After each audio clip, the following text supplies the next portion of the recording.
I'd like to call the Finance, Ways, and Means Committee to order for March 1st, 2021. Mr. Clerk, would you please call the roll? Representatives Campbell, Camper, Crawford, Faison, Freeman, Gantz, Garrett, Gillespie, Hawk, Hicks, Lamar, Lamberth, Lynn, Miller, Ogles, Sexton, Shaw, Sparks, Todd, Whitson, Williams, Wendell, Zachary, Vice Chairman Baum, Chairman Hazelwood. Madam Chairman, you have a quorum. Thank you. Let the record indicate that Representative Hawk is stuck in traffic and trying his best to arrive as quickly as possible. Are there any personal orders or announcements this morning before we get started? Seeing none. We have a marathon today. We have a number of presentations scheduled, so I'm going to ask members and presenters to be as brief as possible while being thorough. And for those of you on the committee who have questions, we encourage those, but I'm asking that you be succinct with those and get directly to the question as quickly as possible. So, members, you have the information on your dashboard for all the presentation documents. So, with that, we are, without objection, out of session and going into our presentations. And first up, we have the Department of Economic and Community Development with Commissioner Rolfe and his team. So if you would come forward, Commissioner.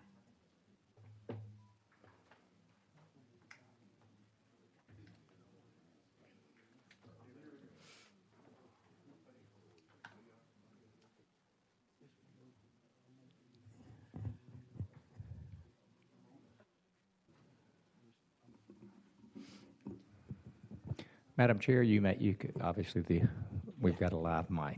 Yes. Well, in the interest of everyone's time, good morning. My name is Bobby Rolfe, and I have the great privilege of serving as our Commissioner of Economic and Community Development for the state of Tennessee. To my right is Paul Vanderveer, one of our assistant commissioners, responsible for our senior policy and also operations. To my left is Alan Borden, our deputy chair or commissioner, and Alan is our responsible for new business development and rural development and just a whole host of other responsibilities. And then to Alan's left is Crystal Ivy. Crystal is responsible for our broadband initiative and has been in charge of that program for the last couple of years. And so to the chair, the vice chair, and the committee members, let me begin, if it's okay, with a brief 10-minute presentation, and then hopefully that'll give you as much time as necessary. That our job today is to not only tell the story, but also to answer any and all questions that are before you.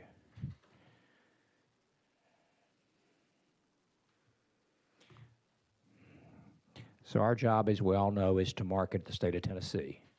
And it's really twofold. It's not only to recruit great companies and great brands to our state, but it's to make sure that those companies that already call Tennessee thrive and are successful. And then when it comes time to expand their services, that they will consider Tennessee. So those elements are not only about expansion and business development, but it's also about rural and community development. And also one of the other important components that's an outreach of our rural initiatives is the Broadband Accessibility Act. So we wanted to share a little bit about what COVID has meant to our department. I think the great news is we can say that we have remained open for business. And so we hope we haven't missed any steps here. At the same time, we can tell you where we have experienced a little bit of a shortfall. We'll talk about that when it comes to foreign direct investment here in a minute. But what you'll see here is these are the projects, and what we decided is we wanted to take a snapshot of 2020. And we're defining 2020 as our calendar year. So that's January 1 through December 31st. And what we wanted to do is give you a snapshot of our most recent report card, and then we wanted to level set it against the last 3 years using the 3-year average. And what you'll note here is that in 2020, we did land successfully 96 projects, about 14,400 new jobs. What we're probably the proudest of is an enormous amount of capital investment. It's in the neighborhood of $5.8 billion of private capital investment. What you'll also note is we did have a drop-off. If you take the last 3 years, years 17, 18, and 19, and average them versus 2020, you'll see that we did have a drop-off of about 26% when it comes to projects. And then I mentioned just a minute ago the challenges we've had with our foreign direct investment projects. As you're aware, we have offices and representations in approximately 10 countries, 2 in Asia, and then 8 represented in Europe. And what you'll note here is that in 2020, 19 projects, down 49% based on the rolling average. We were able to land those 19 projects and 3,200 new jobs. As far as our rural projects, this is another important data point for us. As we all know, Governor Lee has asked our department to be laser focused on what we can do for our rural communities and counties across the state.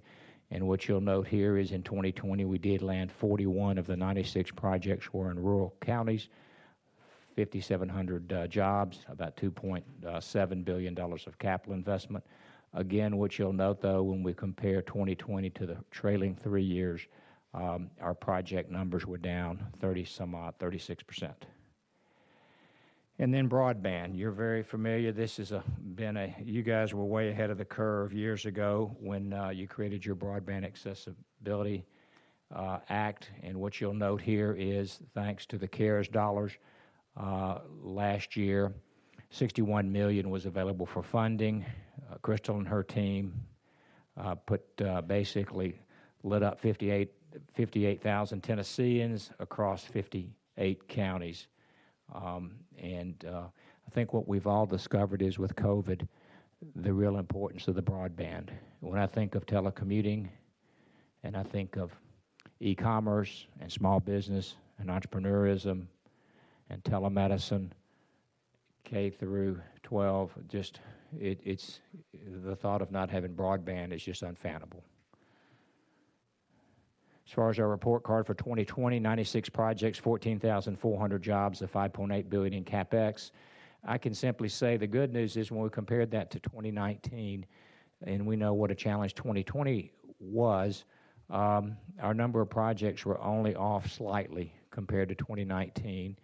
The number of new jobs created were right on within just a matter of a couple of jobs.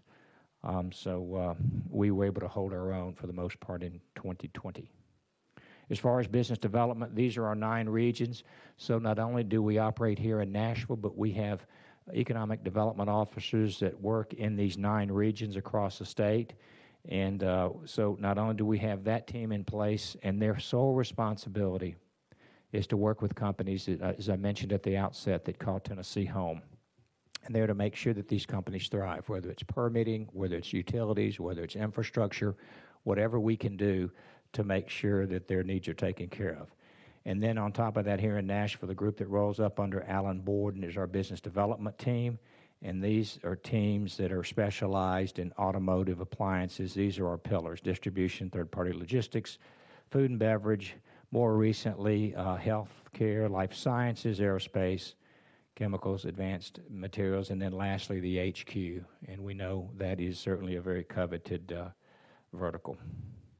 As far as what we're doing in our communities and our rural development initiatives in 2020, as we all know, when the pandemic arrived, the funding for our RIO program was cut to zero, but we had some carryover dollars and we were still able to make some headway and create some successes. And you can see there's our dashboard of the projects and the kinds of programs that we were able to support in 2020. As far as the 2022 cost increases, as we all know, Governor Lee mentioned at the State of the State, the $200 million broadband initiative, so that is a non-recurring one-time. And then we have our Fast Track Grant Program, of which he has proposed $95 million, and then the refunding of our RIO program to the tune of $21.1 million. As far as proposed reductions, these are the reductions. that we did propose. These are the reductions. I can simply say this to you. These proposed reductions, we feel strongly that will not impact the quality of the work we do, not only at ECD, but the stakeholders across our state. And you can see they total $4.7 million rounding up, of which $3 million of that is coming out of our Fast Track grant program. As far as our 2021 vacancy reductions, you can see that we eliminated 4 positions and were successful in saving the state about $280,000. As far as 2022, we're going to remain lean, and we're going to do everything we can to, as we watch our economy reopen. What we can tell you is that as part of that reopening, we do see a very robust pipeline, one like we've not seen in a while. But nonetheless, that's to say that we're going to continue to do our job with 98 full-time positions. And ladies and gentlemen, that wraps up our brief presentation from ECD and our team. We are prepared for your questions. Madam Chair. Well, thank you, Commissioner. A lot of exciting things here, and I do have a number of questions. I'm sure we may have others as we go through. But first on my list, Chairman Baum. Thank you, Madam Chair. Commissioner Rolfe, I've got a question or two about your Fast Track program. The proposed budget has $102 million allocated for that program, which is actually about the same as it's been in recent years. But most of this is one-time, non-recurring funding. I think only $7 million of this amount is recurring funding. And a couple of years ago, that recurring amount was higher. It was, I think, $25 million. Yes, sir. How does this shift in funding for this program from recurring to non-recurring affect how effective the program can be? Well, Mr. Vice Chair, the good news is, thanks to your support, we have been able to fund every project that we've pursued. You are correct. Up until, I think, a year ago, there was a $25 million recurring revenue component. We've always advocated for more of that. At the same time, we recognize the way the budgets are put together. And so we are now down to $7 million of recurring. I can tell you this, that we have been able to work with F&A and always make these numbers work. You'll also note there's a supplemental amount there's a special project out there we're pursuing, and I can say that this is the way the funding formulary has been presented to us, and so we are doing everything we can. It has not disrupted our ability to do business, sir, so far. Okay, that's good.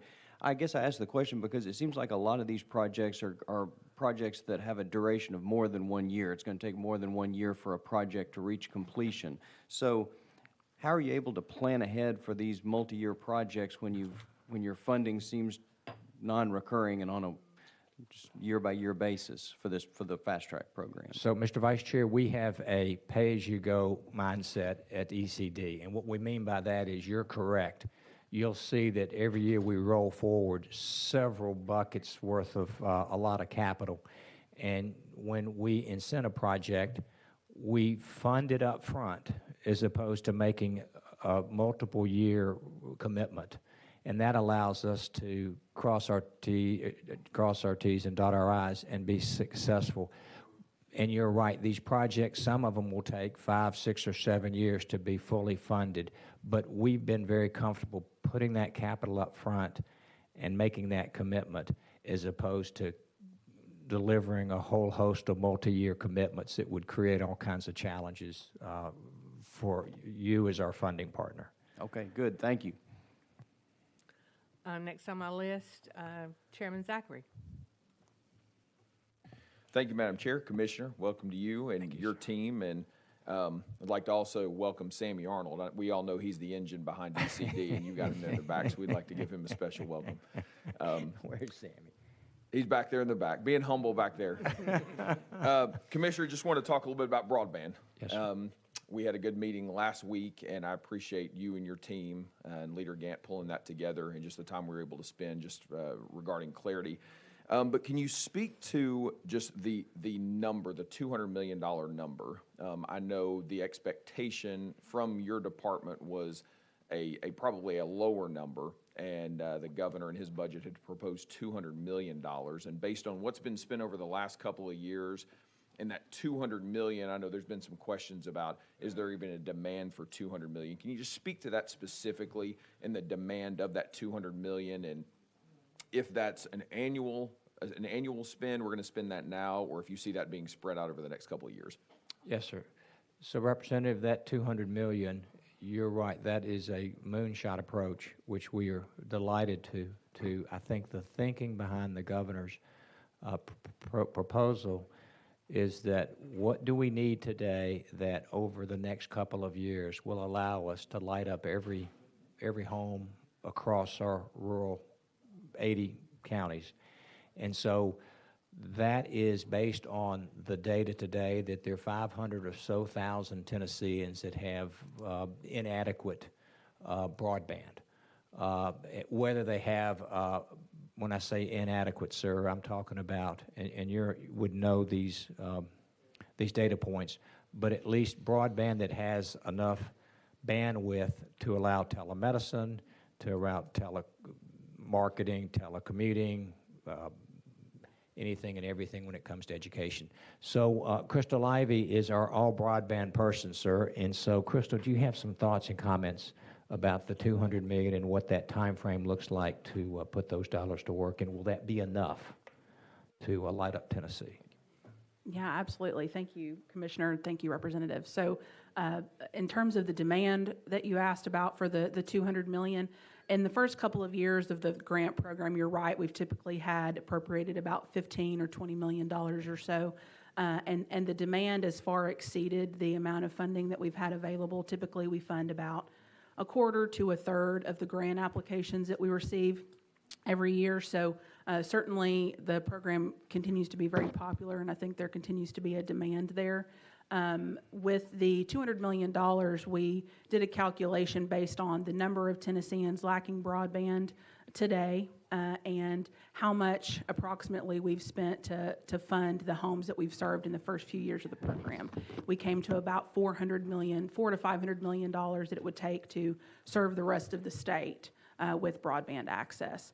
The current process that we use now for the grant program is that we require a 50-50 match from broadband providers, so we do require a pretty significant skin in the game from the broadband companies themselves, and so that's kind of how we came from the $400 million down to the $200 million, is that we'd like to continue to require a match from the broadband providers. Madam Chair, a few more, if I may. Certainly. Thank you. And then also, how much federal money are we receiving related to broadband? Because you had said, I think you said, did you say $400 million roughly would hit just about everybody? Yes, sir. Yes, so sir. how much are we receiving from the federal government in addition to what the 200 we're doing? How much from the federal government? So of that $400 to $500 million total, with this $200 million proposal, with the federal government, we recently, the Federal Communications Commission, the FCC, they announced $150 million that is available to broadband providers in Tennessee over the next 6 to 10 years, depending on how the build-outs work, if they are to meet certain benchmarks. So that's about $150 million that'll be available or so. And then there's another $100 million or so that we've received from USDA, who also awards for broadband funding, as well as the Appalachian Regional Commission and some other programs. Madam Chair, Go ahead. Thank you. And I just want this to be said for the record. We in our meeting last week, we had talked about underserved versus unserved, and the goal of utilizing these resources to make sure we're providing some level of broadband access to everyone. And so I think it's extremely important as we walk forward, speaking from a perspective, I've got fiber to my home, I'm in a very urban area, but looking at more rural areas, and I've got multiple colleagues that serve rural communities just sitting here right beside me. If the goal is to provide broadband access to everyone, we have to redefine what underserved and unserved is. Unserved right now, based on our conversations, am I correct in saying that unserved, you would classify anybody with 10 meg or less as being unserved? Yes, sir, that's the statutory definition Okay. that runs the program, yes, sir. And so I think it's extremely important that we look at this from an unserved perspective, and we have to operate from a new definition of unserved. Because again, when I go to, if I go to anybody who has no broadband access now, and I tell them I could get you 6 meg DSL, I tell you I could get you a wireless connection with 8 meg down, 4 meg up with an SLA that guarantees 99.9% uptime. Anybody I go to, they would be able to do telemedicine, they'd be able to do email, they'd be able to do homework. Now, they can't stream Netflix on 4 TVs and stream music, obviously. But again, we're talking about a rural community, ensuring that we provide access.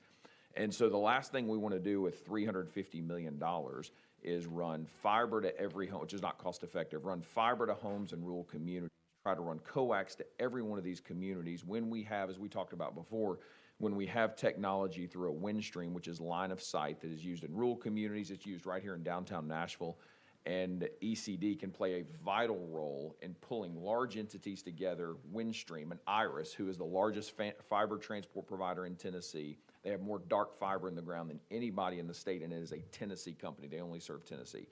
And so we have to be really outside the box, and we cannot stick to standard definitions that were put in place and would be applicable 5, 10 years ago, because we're in a new emerging world with emerging technology. Starlink's another. There's so many different ways to approach this, and while from a traditional perspective, $400 to $500 million may have been the number a few years ago, we can take $350 million, and if we utilize that the right way and pull the right partners in and look at the definitions differently that are defined now, we can cover everybody plus some. Plus, utilizing that to upgrade. I know some of these providers are wanting to use this to upgrade existing networks, and that can be part of it. But I believe that, almost like with our vaccination rollout, that has to be 1B, and we have to look at 1A, unserved, and changing the definition and going to those in Johnny Shaw's district, William Lambert's district, who got nothing. If that's the goal, we got to bring them something. And if it's not 10 meg, that's okay, because this is a work in progress. And so, thank you, Madam Chair. I just wanted that on the record. Crystal, thank you for your work, and thank you for all that you're doing to help the people in our state. Thank you, Representative. Thank you. Representative Campbell. Thank you, Madam Chair. The proposed budget includes $400,000 for fiscal year '21 as a supplemental as it relates to Tenvesco. And I wanted to ask you, why is that $400,000 needed, that additional $400,000? I'm going to defer, sir, that's a good question, to Paul Vandermeer about this, but these are some of the leftover tax credits that were created when that program was initially created 11 years ago. So Paul Vandermeer, please. Representative Paul Vandermeer. The insurance companies bought $200 worth of tax credits a number of years ago. They are finishing cashing those in at this point. There's about $400,000 left for them to cash in. As they cash those in, those are funded through that money to our budget that goes back to the Department of Revenue to cover those. And what are the additional outstanding tax credit obligations at this point? That's it at this point. Thank you. Thank you, Madam Chair. Thank you. Chairman Hicks. Thank you, Chair Lady and Commissioner. It's certainly good to see you and your friends. I would have already bragged on Sammy, but unfortunately, Chairman Zachary beat me to it. So certainly good to see everybody.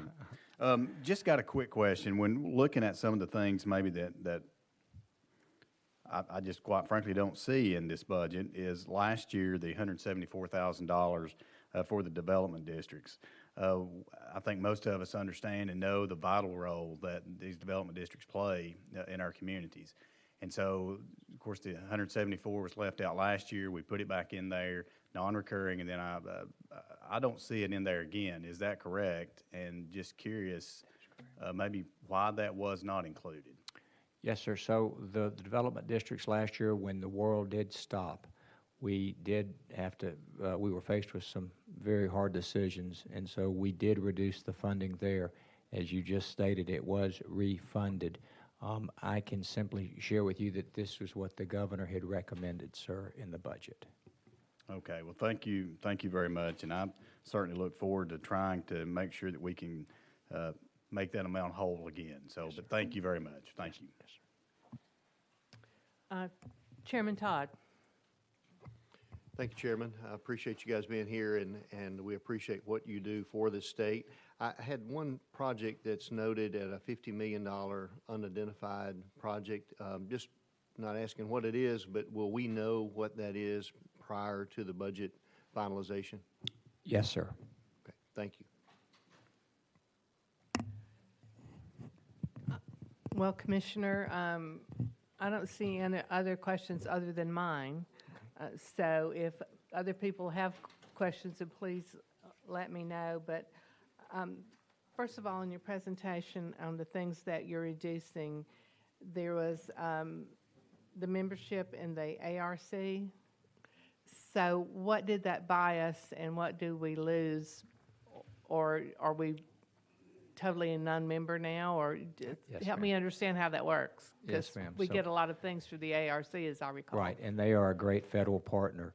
And what we did was we looked at what their funding dues have historically allowed. And so the short answer is, when we took the last 3 years of their dues fluctuate year over year. And so we found that, for example, we may budget $1, and then when we finally get our dues bill, it's 95 cents. And I'm just making that up for the point of the conversation. What we're talking about here is we have cut some dollars out of there, but that will not cut services. And those would have just, again, because those funding partners, their dues change every year, we've got enough money in the budget to make sure that we don't cut services and we meet those obligations.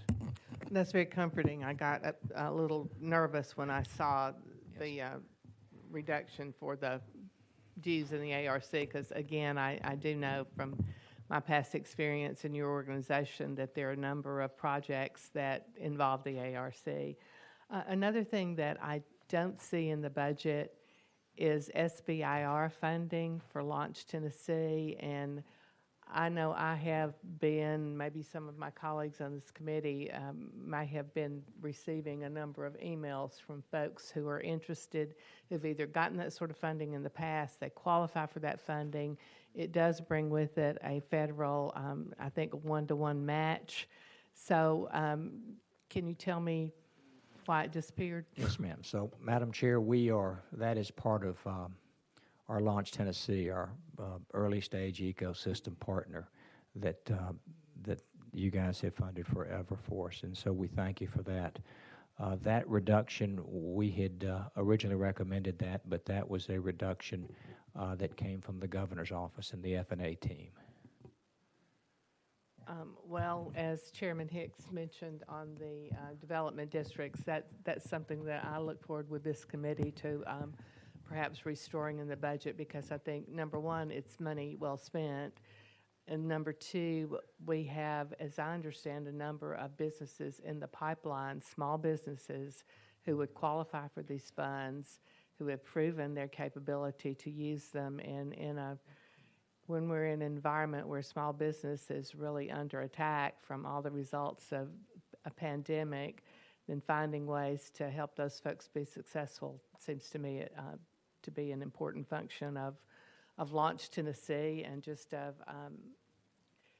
as a previous governor always said, the state doesn't create jobs, but what we can do is create an environment for those jobs to be created, and it seems to me that SBIR is a good tool to have in that toolbox. So again, to beat that dead horse, we'll look at, with the help of this committee, perhaps restoring some of that funding. Then a favorite question for some of us who've been here a while, I only came in 14, but beginning in 2008, the state started funding the mega site in West Tennessee. And I believe to this point, we've spent $170 million, somewhere, round figures, in getting that site up and ready to go.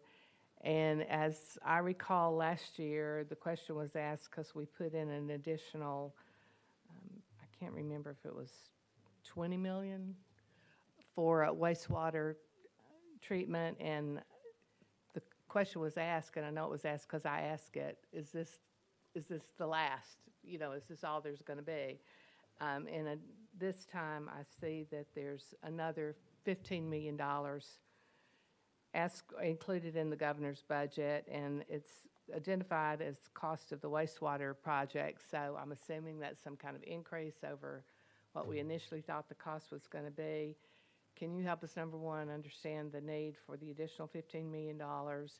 And then number two, just kind of give us an update on the mega site and the marketing of that, and when we might begin to see some return on that investment.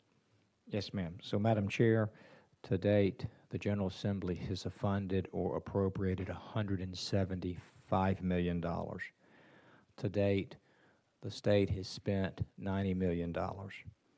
And so this additional $15 proposal is to shore up some of the potential expenses that would be incurred in developing a wastewater sewer system. As we all know, Alan Borden and I we've traveled the globe recruiting potential companies to come to the mega site. Unfortunately, to date, our batting average remains at 0. Nonetheless, in 2020, we were able to show, if you will, those assets to over 30 potential prospects. So we continue to aggressively market the mega site. I think one of the challenges that the governor's office has struggled with, as they have done everything they can to learn as much about the mega site in a short 2-year period, what is the next step? And what I mean by that, Madam Chair, is do we push forward and build a wastewater pipeline to the Mississippi? And do we go ahead and begin the construction of a wastewater treatment facility at the campus? The challenge there is that's an enormous cost. That's in excess of $100 million. And so the question is, do we do that first before we're successful in landing our first tenant, or do we wait until we can identify the exact wastewater uses and needs of that first potential tenant? And so I think that's part of the conversation. I think the best news is Governor Lee and his team have engaged less than 60 days ago a site consultant team to provide a SWOT analysis that's independent and objective. And so that exercise is underway as we speak.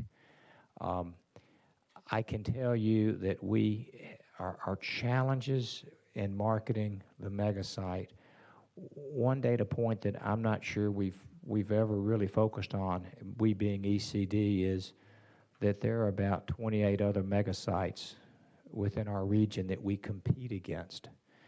And so if that's the case, when a company's coming to the Southeast for the sake of this conversation, they're going to address what other shovel-ready sites are available in the marketplace. And unfortunately, we have other mega sites that are shovel-ready. Now, when we debate, if you will, what is described as shovel-ready, we would argue we have the funding and the resources in hand that we can and will be shovel-ready when that asset is ready to come online, or that manufacturing plant. So we feel like we've done a lot of things, including, as you know, getting the proper permitting, and then all of those easements, all those private easements where the pipeline is going to run across private property. So we would argue we've made and completed all those tasks, and we're good to go there. Again, I think what the governor's office is trying to determine is, before we start spending those kinds of dollars, let's back up a minute and let's identify what that first user's demands are going to be. And I think that's probably where there have been the challenges. The good news is that it does represent all 4,100 acres. It's an enormous piece of property that does present a lot of great attributes. And could you give us an idea on the timing of the study? It seems that it would be useful to have the results of that study prior to determining if we're going to invest another $15 million, at this point. So do you have a, Yes, ma'am. So the task order that was released by General Services, I believe it was a 100-day task order. And while the site consultant said that they would have that report ready inside of 100 days, I can share with you that they continue to work diligently to wrap up that work. But I think they've been very mindful of trying to be factual about gathering all of the information and all of the facts. okay, and I probably just didn't listen closely enough, but what was the start date for the 100-day? What is the completion So date? January 6th was the date that the task order was signed by General Services. Okay, so we should have the results of that study again to a point made earlier prior to the final approval of Yes, the ma'am. budget. Yes, All right, ma'am. thank you. Chairman Williams. Thank you, Chairman. Thank you, Commissioner, for coming. Just as a follow-up to her discussion, this task order that you did, does it incorporate any background data as it relates to employees, workforce, as it relates to if you were to land someone there? The reason why I'm concerned about it is that there are other large projects outside of our state borders that seem to be pulling a population base outside of our state in order to fill those jobs. If we do not have the jobs within a 50-mile radius of the 4,100-acre site, that would also give me some concern as to whether or not we could fulfill the commitments to the state to whoever that person is. The question is, will the study include a workforce availability component? The answer, sir, is yes, and it will include an analysis within a 60-mile radius of the mega site, sir. Okay. Chairman Williams. One other follow-up. You stated that there were $174 million plus some change that has already been committed by the General Assembly as it relates to the expenses there, but then you said 90 million of that had not yet been allocated or committed? I'm sorry, no, sir, 90 million has been spent. Okay. So you've allocated about 175 million, of which Stream has actually spent, which is General Services real estate team, right at $90 million. So my assumption is then the balance of the revenues, excess of $80 million, are committed to particular projects, but the money is not yet spent. Yes, sir. So 85 million has been appropriated that's not spent. And then Governor Lee has proposed another 15 million, so that at the end of the day, we would have $100 million that would be allocated, and that number would represent enough capital to build out this wastewater program that we're talking about. If the study came back and it said that it wasn't based upon the 28 other sites that we're competing against, if it came back and said it wasn't a good decision to continue to spend that money, could that $100 million be reverted back to other state agencies or policies, or is it committed in such a fashion where we couldn't get the money back? Sir, you raise a great question, and unfortunately, I don't have while I've been with the state 4 years, I don't have I would refer us to F&A. Paul, do you have any comments about that, or that's an F&A question? Yeah, I think what would have to happen there, the legislature appropriate that money, it's in the capital budget. I would think you would probably have to take an action to change the purpose of that funds. Okay. Thank you very much. And just to follow up and just to be clear in my own mind, so we have spent $90 million. We have $175 million allocated. But of that other additional $85 million, it's not obligated in any way at this point? Well, it is, Paul, would you say, it's budgeted for the mega site project, but it has not been spent. There are no contracts or pending contracts Yes, for work? you are correct. Okay. That's correct. Representative Sexton. Thank you, Madam Chairman. Thank you, Commissioner. My question may somewhat not be for your department, but my concern is the businesses that we already have. And of course, you've got business expansion. One of the things that we're facing right now in our country as we see a changing world before us is raw materials are becoming allocated. The supply chain has been disrupted, and there's many of our current businesses that are facing layoffs, not because they don't have orders, but because they can't get raw material. The shipment coming from overseas has tripled in price. Petroleum, in my business, we use foam rubber, which is a petroleum-based component. And price, within the last few months, we've had like 4 price increases. Lumber is an extreme shortage. We've got all of these things going on, and I'm just wondering what, if anything, that your department could do in helping sustain these businesses that are struggling right now.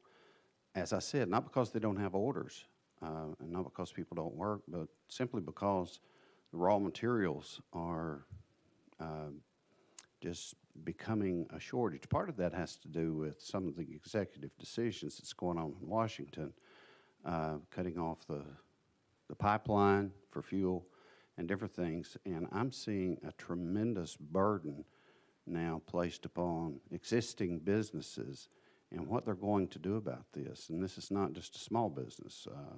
Large and small alike are facing some tremendous decisions on how to handle this and get through this crisis that we're in. Yes, sir. So supply chain, as you know, is enormously important to our state and our state's economy. And you are correct. Where the supply chain depends on foreign raw materials. And if I might just add, we want to do business in America, but over the past few years, many of those raw materials, you cannot get them in America. They have to come from abroad.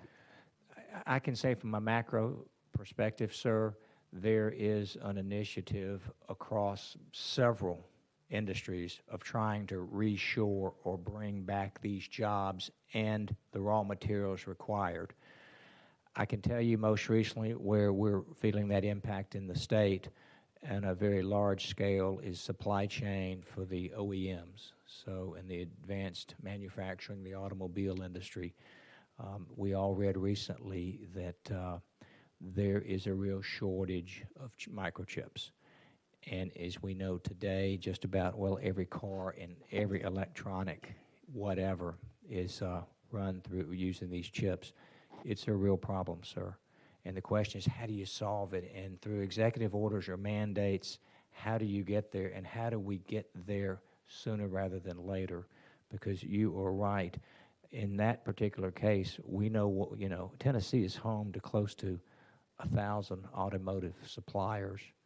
It's about 150,000 Tennesseans that work in this supply chain. So it's very real to us as well. How do we at ECD solve for? I can tell you what we learned a couple of years ago, and that is that trade policy was made at 1600 Pennsylvania Avenue. And unfortunately, no matter what we were able to communicate or articulate, now remember, when 1 out of 3 projects we recruit are foreign direct investment companies, there are about 32 countries that call Tennessee home. And so I can tell you that what you've observed and stated is very real. And then the question is, what can we do to support these companies? And I can promise you, we are doing everything we can, but when it comes to the actual assembling of some of these raw materials that are created on foreign soil, that one, unfortunately, we won't be solving in the short term, sir. Thank you, madam.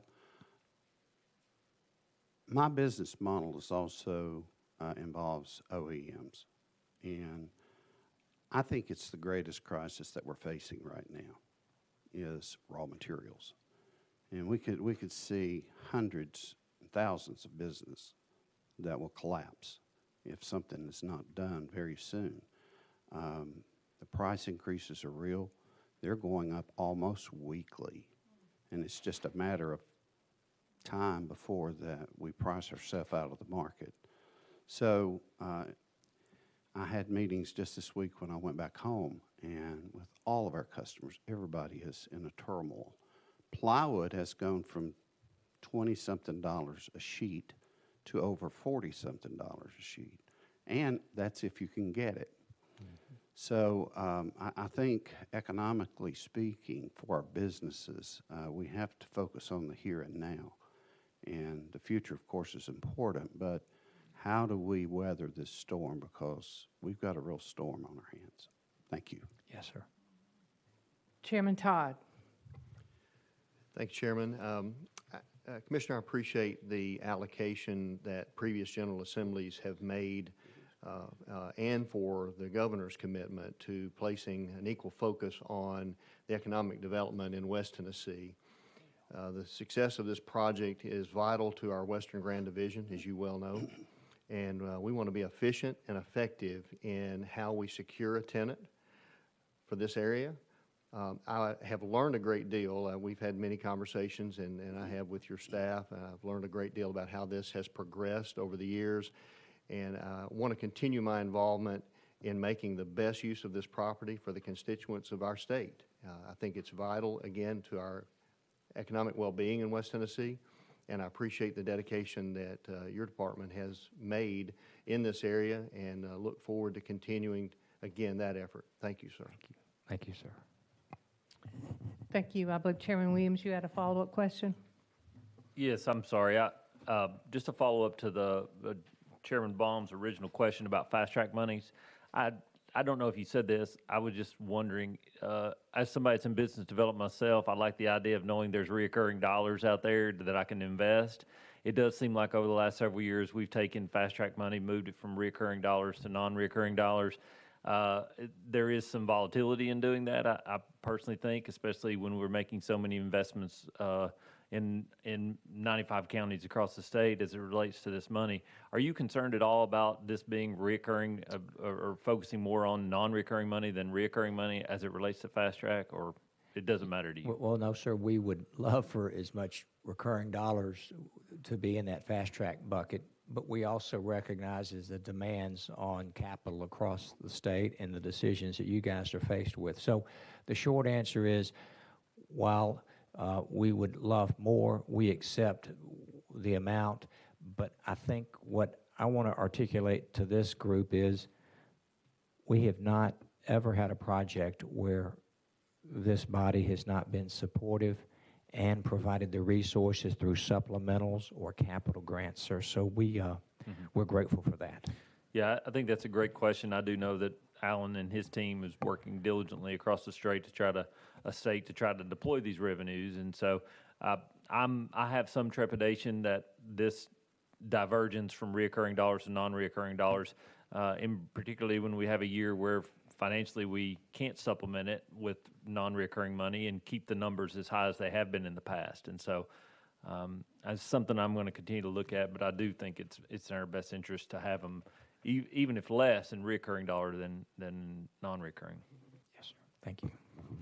And just to follow up on that, you had said originally, I think in the original response to Chairman Baum, that as rightly you should, if you make a commitment to a company and the company is going to take, their first year's infrastructure, their second year is equipment purchasing, their third year is they're finally training, so you have a 3-year commitment with fast track dollars, that you go ahead and set those aside.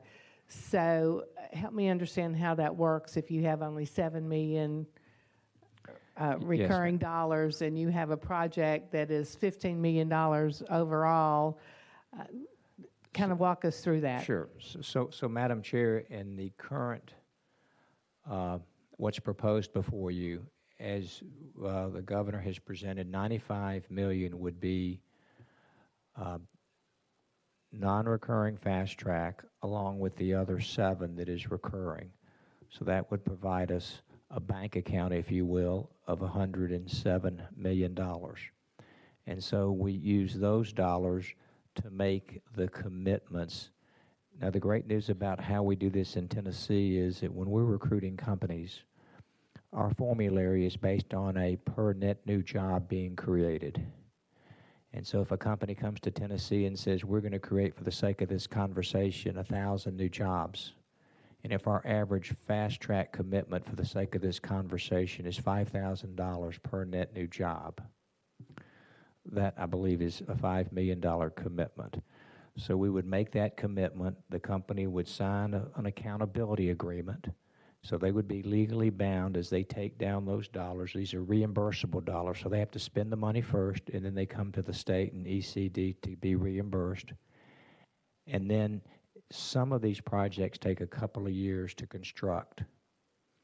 And so those we fund based on when they present their reimbursement documents. The great news is we've historically been a pay-as-you-go, which is something we feel has been successful. Other states have different formularies, and probably the one that is most competitive are states that have personal income taxes. And believe it or not, a company will come to their state, and if they calculate what that individual's personal income tax is over a 10-year period, the state will collect that person's personal income taxes and then rebate those dollars to that company over a 10-year period. And I don't want to get too technical, but I can just tell you that just strikes us as offensive. And I'm sorry, but why should my employees be funding my incentives that are going to the state so they can come back to my employer? And I'm not going to debate that for this conversation, but I can say right now what you've allowed us to, what you funded and how the program works today, we've had an enormous amount of success in continuing to allow Tennessee to lead the Southeast when it comes to the creation of new jobs.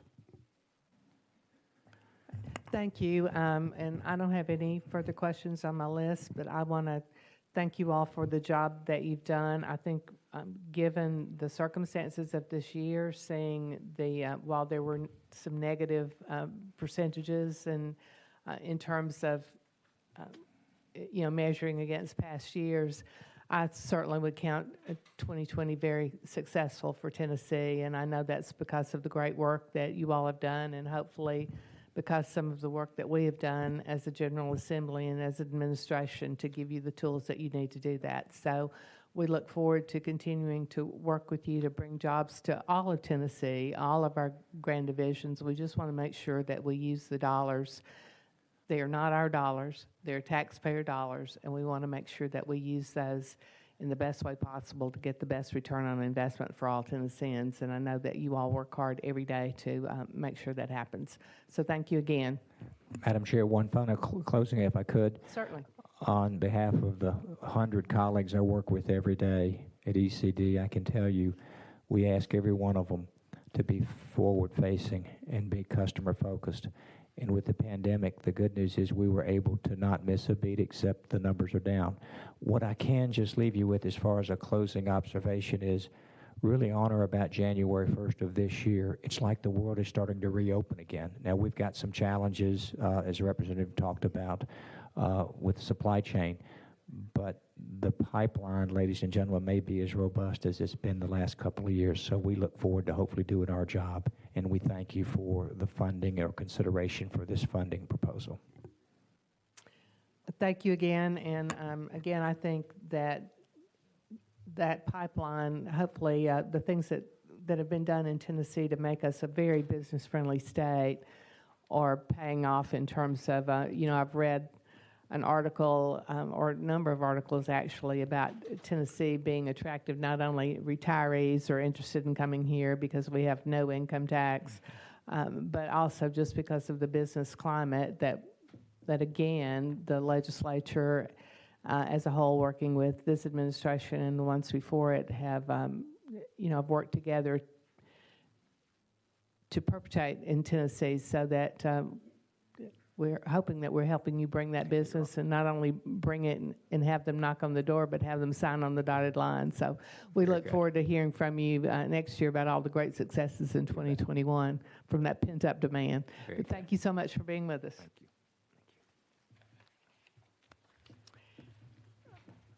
We're going to give our folks just a minute to do our sanitizing of the mics, and before we move on to our next presenter, and that will be the Department of Transportation.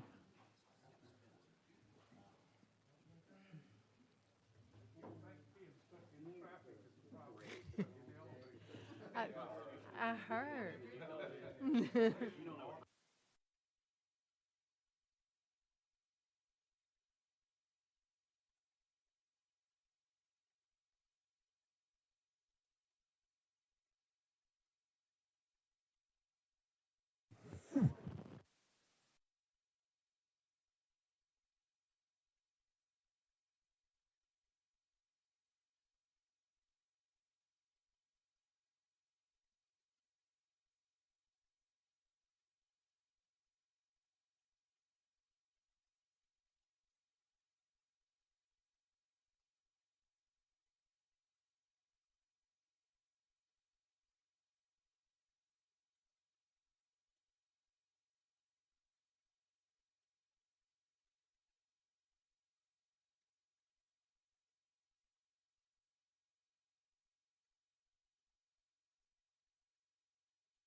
The conversation seems to be quickly deteriorating, so I will, I will call us back. Call us back to order and welcome the folks from the Department of Transportation who are here this morning. Thank you for joining us on a Monday morning. And Commissioner, whoever's going to start off, just feel free to begin. And I would ask each of you, if you have different speakers, if you would just identify yourself for the record before you begin to speak the first time. So with that, Commissioner.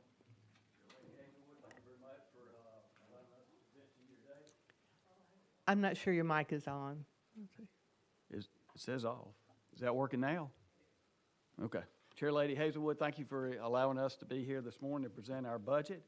As this is a FY22 budget presentation, I would like to have Joe Galbato go through that with you. To my right, though, is Mr. Paul Deggs, our Chief Engineer, Joe Galbato. To my left is Chief Financial Officer, so you recognize these faces. One face you may not recognize this morning is Mr. Preston Elliott. He came to work for us on April 20th of last year, and he heads up our environmental and long-range planning, so he's new to our team. So we welcome him to it, and so at this time, I'd like to turn it over to Mr. Galbato. Joe? All right, good morning. Thank you, Chairman. Thank you, Committee. So we'll try to make this as quick as possible to allow plenty of time for questions. So are you guys going to work the slides for us? I can, yes, sir. Okay, yeah. All right, so our first slide is a high-level look at the variances, fiscal 21 versus fiscal 22. As you can see, on the federal side, we will be down $6 million. On the state side, we'll be up almost $114 million. And on the local revenue side, we'll be about the same.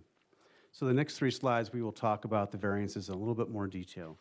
On the federal side, pretty simple to understand. So the CARES Act has some spillover funds from fiscal 20 to fiscal 21. There's no such spillover in fiscal 22, therefore the variance. On the state side, a little more busy, but worth talking about. So our state user fees, the user fees are defined as gas, diesel, special petroleum, and vehicle registration. They will be down year over year about $23 million. So when the funding board put all the projections together in fiscal 21, we felt that they were a little bit aggressive. And I actually will discuss more of that in about 2 slides, and you'll see what we're talking about. The number that they put forth for fiscal 22 seems to be much more reasonable, and again, we'll talk about that in 2 slides.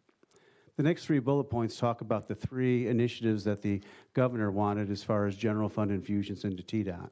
He wanted $85 million into our rail program, $40 million into our aeronautics program, and $10 million in the Aeronautics Economic Development Fund. And then on the local slide, again, local revenue will be about the same year over year based on the projects that we think are going to come in. So if we go to the next slide, which is the reasonability slide. So I know this slide's a bit busy, but I can take you through it and make it very, very clear. So we wanted fiscal 19 actuals up there so that you could see what it looked like in a non-COVID world. We put fiscal 20 up there because that has 2 months of COVID impact to TDOT. And then you see our budgets for 21 and proposed for 22. So let's take a look at gasoline first. So we received $509 million in fiscal 19.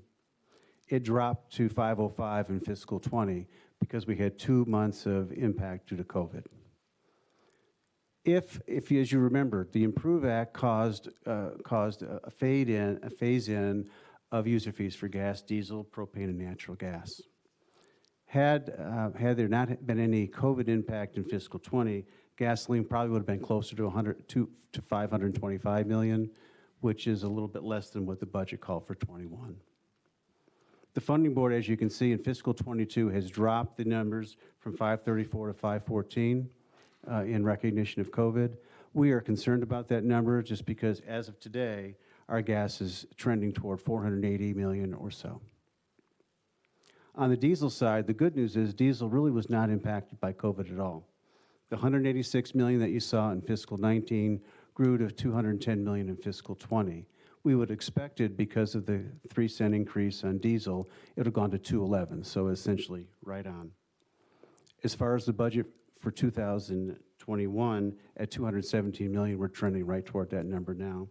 So with the funding board keeping it the same in fiscal 22 is a bit conservative, but actually will help offset some of the aggressive numbers in gas.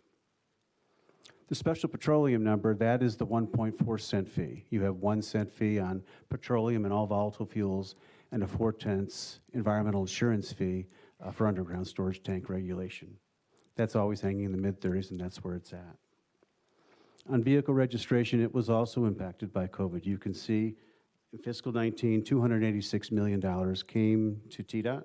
It dropped to 278, not because vehicles were not around, but because there was a delay and a spillover of some of the vehicle registration fees into fiscal 21.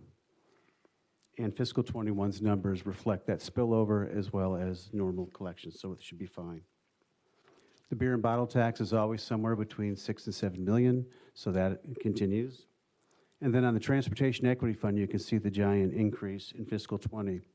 So that 65 million is composed of a one-time payments from 2 particular railroads on the old taxes, the old the new excise tax and the old sales tax. That was 39 million.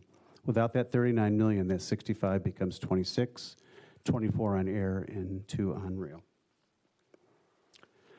On the next slide, this is the brag slide we like to tout. At TDOT, we only spend about 2% or less on administration, and anywhere between 86 and 92% of our fund and our spending goes back to the citizens of Tennessee in the form of construction, maintenance, or grants. So we want to move forward. Next few slides, we'll talk a little bit on the federal side so you can understand where we stand today. On the FAST Act, as you remember last year, we didn't expect them to pass a long-term bill, and they didn't do that. I want to impart on the committee that long-term funding is imperative for not just Tennessee, but all state transportation departments, because it helps us with our continuity of project planning.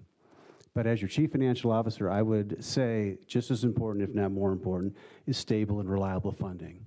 So in Washington, the Highway Trust Fund today gives out more than it takes in. If it gives out more than it takes in, at some point it requires one-time arbitrary general fund infusions. In September of 20, it required $14 billion. It's estimated that to do another long-term bill, it could be upwards of $100 billion of general fund money coming in, which is sizable. But be that as it may, we are all hoping for a long-term funding package, and we wanted to focus on formula funding rather than one-time arbitrary grants. And then last, we always like to thank the legislature, previous legislatures, our previous governors, and our current governor for keeping us debt-free. As one of only 5 states that's debt-free, it makes it much more easy to manage, and we don't have to take the first dollars to support debt payments. All right, so as you all know, we're funded federally by Federal Highway, Federal Transit, and Federal Aviation. The CARES Act did not give any money to Federal Highway, but they did give money to Federal Transit and Federal Aviation. So this slide talks about what happened. So on the CARES Act side for transit, $232 million came to Tennessee, and the vast majority of that came to the big cities, Memphis, Nashville, Knoxville, and Chattanooga.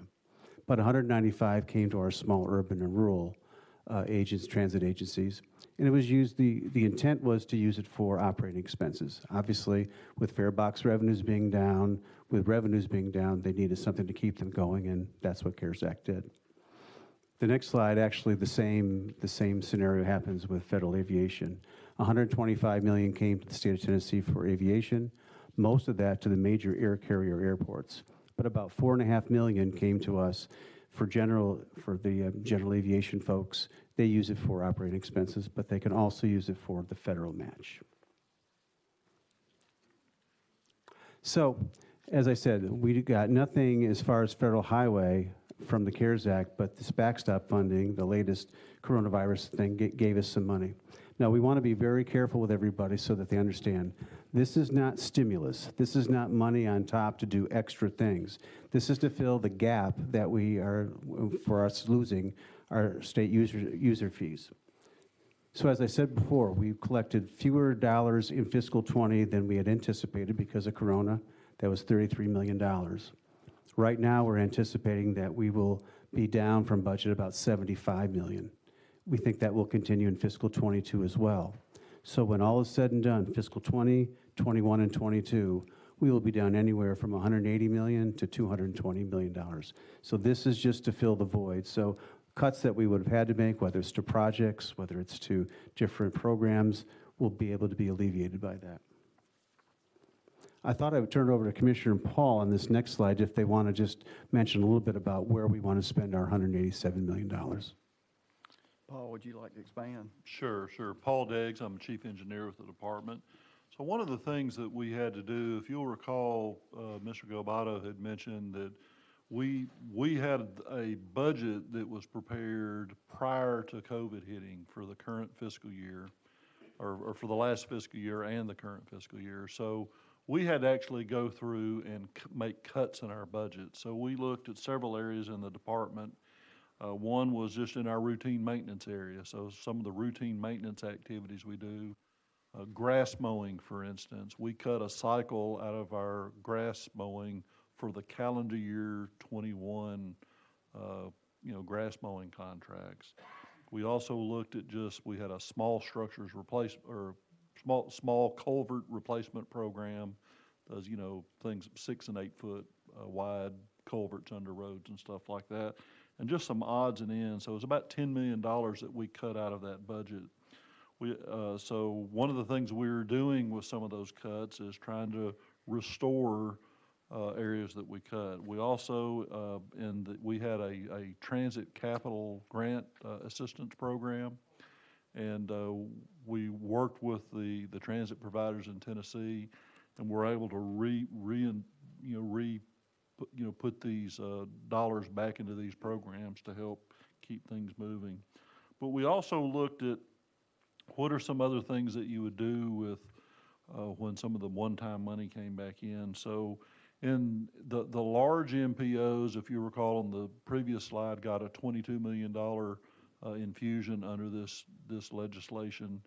And so we used the same formula to put to the small MPOs. So there's about 8 small MPOs across the state that we were able to put about $4 million toward those.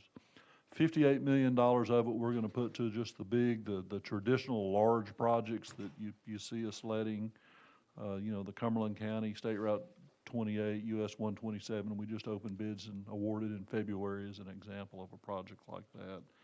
But we also wanted to look at where are we having some areas to where state of good repair is an issue. So we're looking at some of the large bridges, primarily on the interstate system, these are Improve Act projects as well. And so we're going to tackle a couple of those. And then we've got some concrete rehabilitation in Memphis, for instance, on the north side of Memphis on I-40. We have some concrete pavement that, if you've driven through there, it is reminiscent of what I-440 maybe looked like. Over in Knoxville, a piece of 640, And just most of our system has an asphalt roadway, but when concrete pavement gets to the end of its useful life, you have to put a much larger investment in. So we want to do some of that with those. And then about $20 million for safety type projects out there. We do get a fair amount of safety funds a year, but through the federal program, but it has very stringent criteria. And so we have many locations across the state that are frankly small projects, probably in the $100,000 to $200,000 range, that are just scattered in really every county of the state. And so we want to take some of these dollars and address some of those safety issues on the transportation network. But again, so as backstop funding here, we're trying to basically make ourselves whole. And again, the dollars going to the MPOs, similarly, the cities in those MPOs and those counties are short, or have been coming up short as well. All right, thank you, Paul. Thank you, Paul. Joe, would All you right. like to finish up on a few items? Sure. So we'll go to the last slide. Hopefully that'll spark some additional discussion. I want to point out, we wear it like a badge where we say fix it first. You know, the old adage where you don't put in a pool in your home when your roof is leaking. So in 2020, we put $360 million toward bridge repair and resurfacing. We increased that to $430 million in the current year because Paul's engineering staff analyzed, and to keep it in the same state it was the previous year was going to require more work. So we do that, and we put our money where our mouth is. We were very disturbed on the second bullet point on the fatalities continue to grow on our roadways, up 90 or so every year. It's not acceptable. On the headcount reduction, we did comply with the legislative directive. We reduced 20 heads at TDOT based on that. I will remind you all that we reduced 63 a couple years ago for the same ask. But in addition to that, we continue to give heads to different state agencies for the Shared Service Initiative. So the Department of Human Resources received 6 of our headcount for the transactional personnel. STS received 16 of our personnel for the workstation consolidation folks, and Department of Finance and Administration received 25 of our heads for the centralized accounting initiative. We're in good weather today, but a couple weeks ago it wasn't so good. So if you have any questions on snow and ice updates, Paul's got plenty of information on that. And we want to be very upfront here. On maintaining services during COVID, we're very proud of what we did in our regions and our districts. Our construction folks, our maintenance folks, the help truck operators who are helping people on the roads continued just as normal, but we had safety protocols in place. So rather than have 3, 4, 5 people in a vehicle, we might have only had 1, maybe 2. We had cleaning supplies, we had PPE, so we did the best we could, and we think we've done a good job. And I want to brag on our information technology folks. For the folks like myself in administration across the street, when the governor gave the directive along with commissioner to go home, we, many years ago, all had laptops, tablets, connectivity to our files. So we went home and pretty much conducted business as usual, or as the new usual. Many other departments of transportation across the country were just trying to grapple to get computers back. So we were proud of our folks.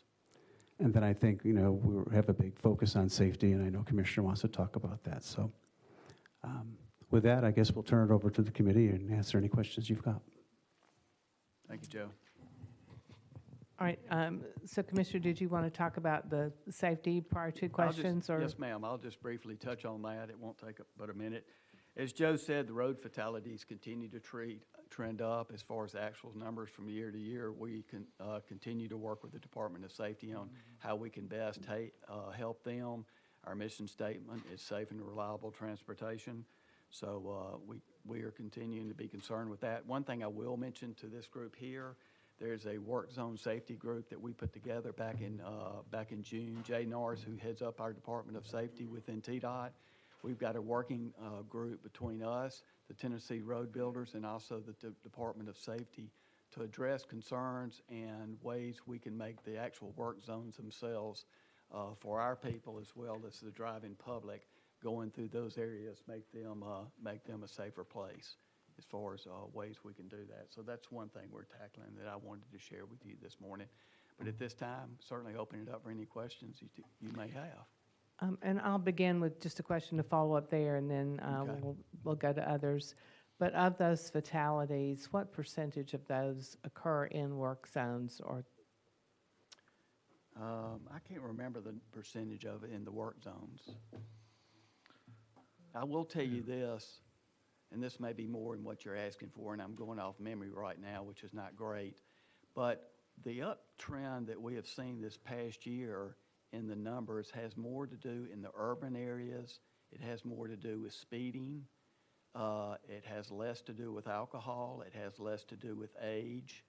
Has more to do with unrestrained. And for whatever reason, Memphis has a high number in the urban areas of fatalities. So that's where we've seen the biggest numbers increase this past year in trying to understand those numbers. And I was just curious because you mentioned there's that special task force looking at the work zone, and obviously one is too many because those are totally preventable accidents. Yes, But ma'am. was just curious what segment of those fatalities might fall into that category. So first on my list, I have Chairman Williams. Thank you, Chairman. Thank you, Commissioner and team, for being here today. You actually, I was fixing to brag on those Tennessee Tech engineers just because I see Paul Degg sitting there, but then you mentioned one young man there, Jay Norris, that's also a Tech grad, a good friend of mine. I appreciate the work you guys are doing. I noticed the governor included an additional $85 million in the budget for the Transportation Equity Fund as it relates to rail. I guess the question is what normally do we collect in that fund, and how do we spend that money generally? Okay, I'll start, and then I'll pass it over to Preston. That goes in his bureau. As far as what we collect on the rail side, not very much. In the last several years, well under $1 million. This year, we collected $2 million of rail revenue, and then an extra 39 of the back payment that we talked about. But what this 85 is meant to address, and I'll turn it over to Preston, is there was an assessment done by Preston's folks of the needs assessment, and it came to well over $300 million. But to get rail up to a 25-mile-an-hour speed limit for trains and get the bridges in good shape, that's really what it was. So I don't know if you want to expand. Excuse me, Preston Elliott, Chief of Environment and Planning. So as Joe's mentioned, the revenues that come to the short line program are from the Transportation Equity Act. And it's a program that the state of Tennessee has been doing since about the 80s. And over the last about 7 years, as a result of various litigations, the funding sources have not been quite reliable. And in fact, I think in a few slides that Joe showed, there was an infusion of dollars, and that was some back payments from the Class 1s on the short line program. So the last time a needs assessment was undertaken was in 2005, and we just recently completed one this last year. And what that does is it looks at there's 21 short lines throughout the state of Tennessee with 16 authorities. And just as a note, they touch about 33 rural counties and 9 distressed or at-risk counties. So the needs assessment looked at a variety of aspects. It looked at the speed that trains can travel. It looked at the track condition in terms of their ability to carry a certain weight. And then it also looked at the structural aspects as it relates to the bridges that are across the state. And so of the 817 miles of short line rail system throughout the state of Tennessee, we find that about 51% of them can have speeds of about 10 miles an hour. Now, if you want to be able to get a little bit faster on your freight travel, the next level up is about 25 miles an hour. And so that's about 46, only about 46% of that short line system does that today. As it relates to that capacity, as I mentioned to you, in terms of weight, it's a number called 286. It's a tonnage of weight that can be carried across, and we find about 41% of that system doesn't meet that threshold, as an example. And then the last part on the structures, as I mentioned to you, there's three categories. There's poor, fair, and good. And the fair and poor account for about 61%. So when you take into consideration those aspects of condition, that equates to about $291 million worth of need. So let me back up to the 2005 study. How we distributed those dollars were largely based on those needs. And those needs are essentially maintenance. So what we're talking about here is that $85 million is allowing for us to catch back up on deferred maintenance. Essentially because we haven't had that reliable, steady revenue source. Well, I'm happy to see that you're investing additional dollars in the system. I know Chair Lady Weaver has a bridge on the rail that you have to cross before you can get to 3 or 4 other districts to the east, and so it's good that we're doing that.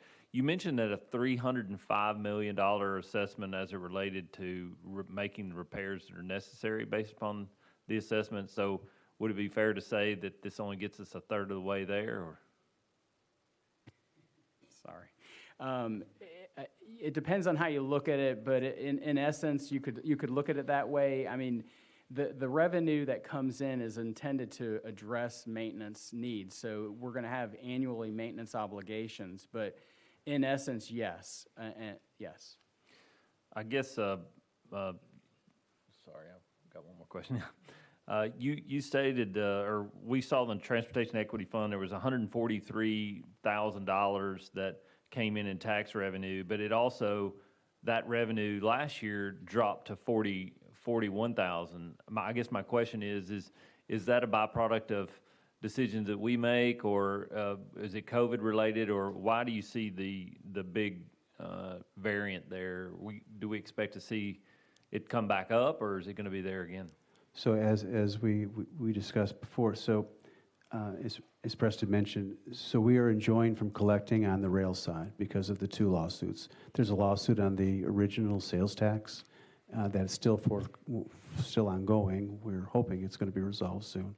And then on the new cents per item, the 17 cents. So we do today, there is $30 million or so in an escrow fund waiting to be distributed, but it will not be distributed to TDOT until we get resolution of those lawsuits. Thank you.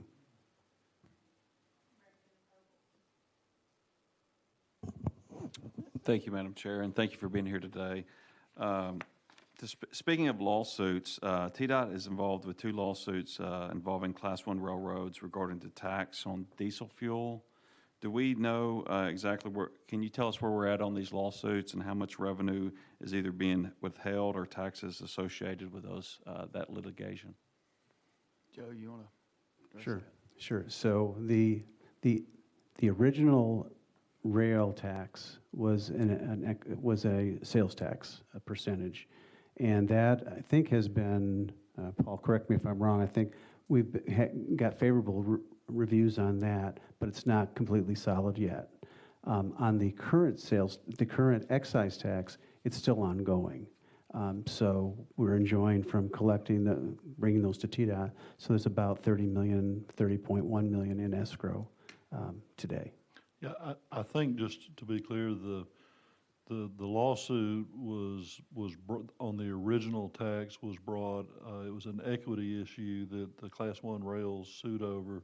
This body, the Tennessee General Assembly, changed the law as a result of that lawsuit. So we believe that, as it goes through the courts, that we're going to get a favorable ruling on the original lawsuit, but it's just not done yet.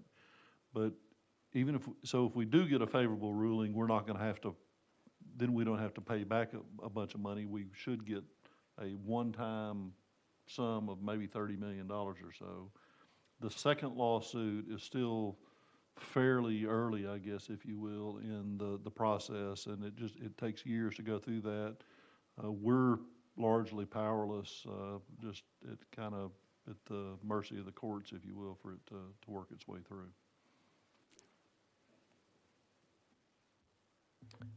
Next on my list, Representative Garrett.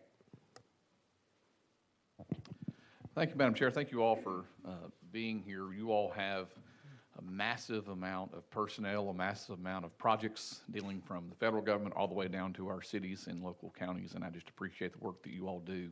What an enormous responsibility that you provide on behalf of our state, so thank you very much for that. My question deals with airports. And you all know that the governor has recommended in his budget a $40 million non-recurring cost for some grants or from money for our local airports. And I was just kind of curious of how those funds might be distributed to the local airports. Well, our aeronautics group will distribute those funds, and they've gone through and they've got a study. They're also working through a resurfacing program.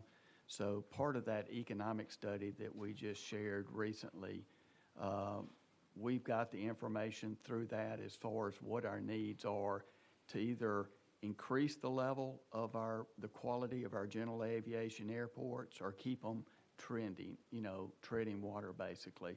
So this money that we're going to get, the $40 million, will be split between the air carriers getting $20 million and the general aviation getting $20 million. So we've got about 65 or so general aviation airports across the state.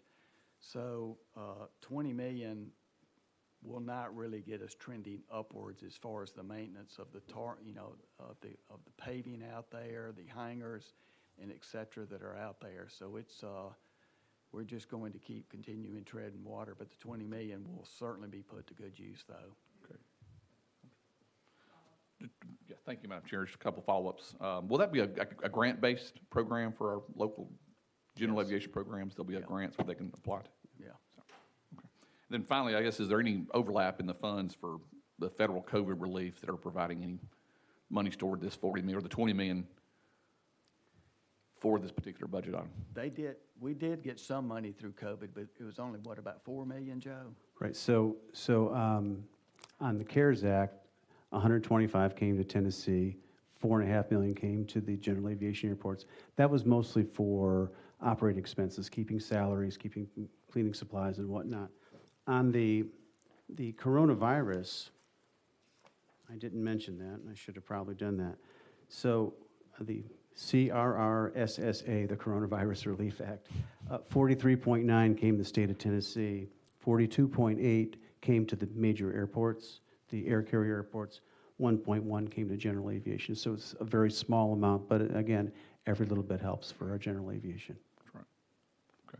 Thank you very much, Tim. So I'll expand on one thing. Our aeronautics group, just like we deliver roads and bridges, our aeronautics group works with all those general aviation airports across the state, helping them through the process of the grants that they can receive out there, what money is available, and helping them with the quality of the projects that they're putting in out there. So I wouldn't say there's oversight, but there's a lot of work that our group does with them just to help them through that process. Great. Great. Commissioner, thank you. Gentlemen, thank you Yes, very sir. much for your questions. Madam Chair, thank you. Chairman Whitson. Thank you, Chair Lady. And this kind of follows up, too, on the aviation. There was an Aeronautics Economic Development Fund. The governor allocated $10 million non-recurring dollars for this fund, and with the aim to impact job creation and investment opportunities in our general aviation industry through grants to local airports. Two questions. First of all, is how many grants will likely be given with this funding, and is there a requirement for matching funds or to secure other funding for these grants? So as far as the number of grants, I'm not sure, Chairman. I don't know how many. If you want the stats on the previous, because we had 3 previous aeronautics economic development funds, one for 30, one for 20, and one for 6. So I can give you that information. So I have no idea how many people will apply for the $10 million.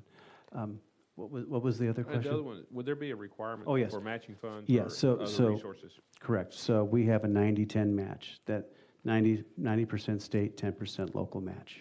I see. Follow-up question? Thank you, Madam Chairman. In the budget questionnaire you submitted to the committee, TDOT lists a reserve balance for the Aeronautics Economic Development Fund of around $41 million, or $42 million, excuse me. And of this, $19.7 million is unobligated. Does that mean these funds have yet to be awarded, or you just not have yet been spent? Right, so on the Economic Development Fund, you're talking about that $41 million? Yes. Yes, Yes, okay. sir. So half of that is for Oak Ridge. $19 million is for Oak Ridge. That has not been obligated or on any projects yet. Okay.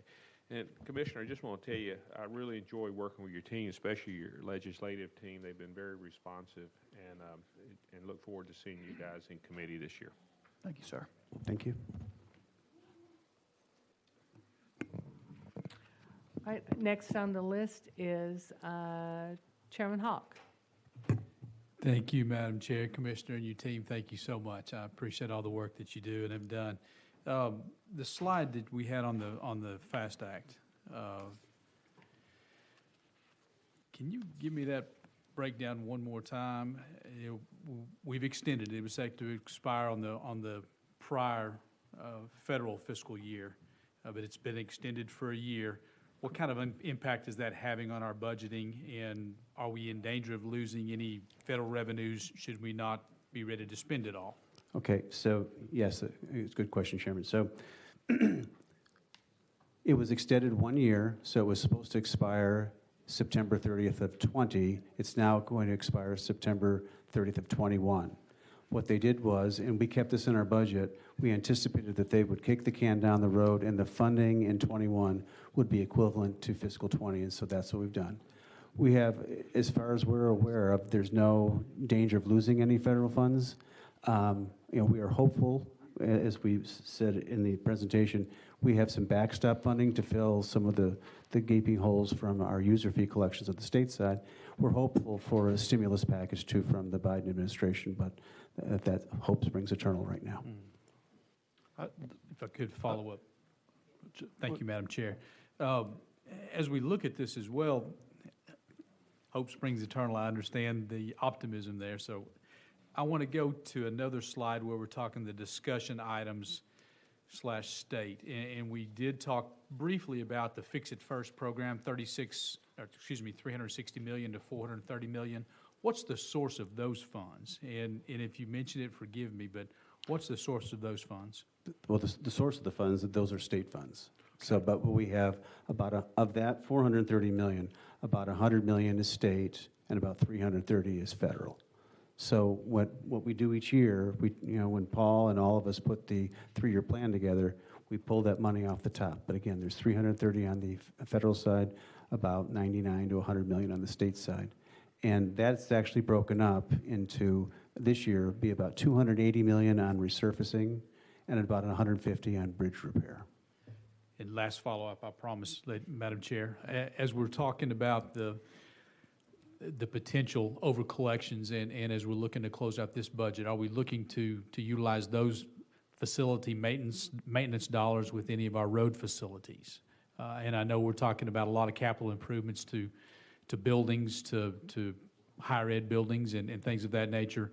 Are we having discussions about any transportation facilities that need some ongoing maintenance and improvements? It's a good question, and thank you. That's actually part of the governor's mission, is to cut our deferred maintenance. And so this year, we put $16 million into the facilities. So we spread that across the state, whether it's in Strawberry Plains, in Memphis, in Jackson, in Middle Tennessee. We've got $16 million worth of improvements to our state facilities across the state. Thank you. Chairman Faison. Thank you, Madam Chair. Gentlemen, good to see y'all today. Hope you're well. I was here when the IMPROVE Act passed, and if I remember right, Paul, Commissioner, there was close to 1,000 projects that were in the actual IMPROVE Act, and there was a project in all 95 counties in Tennessee that were part of that. That's correct. Can you bring us, the committee, up to speed? Are we on track? Are we behind? Where that bill that we passed, called the IMPROVE Act, where are we at in Tennessee, and where are y'all at?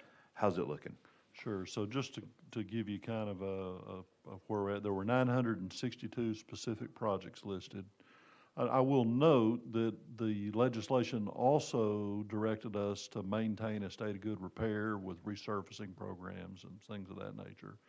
But of the 962 projects, and there's been a few that we've had to kind of break up into smaller pieces. So there's 1,021 project segments out of the 962.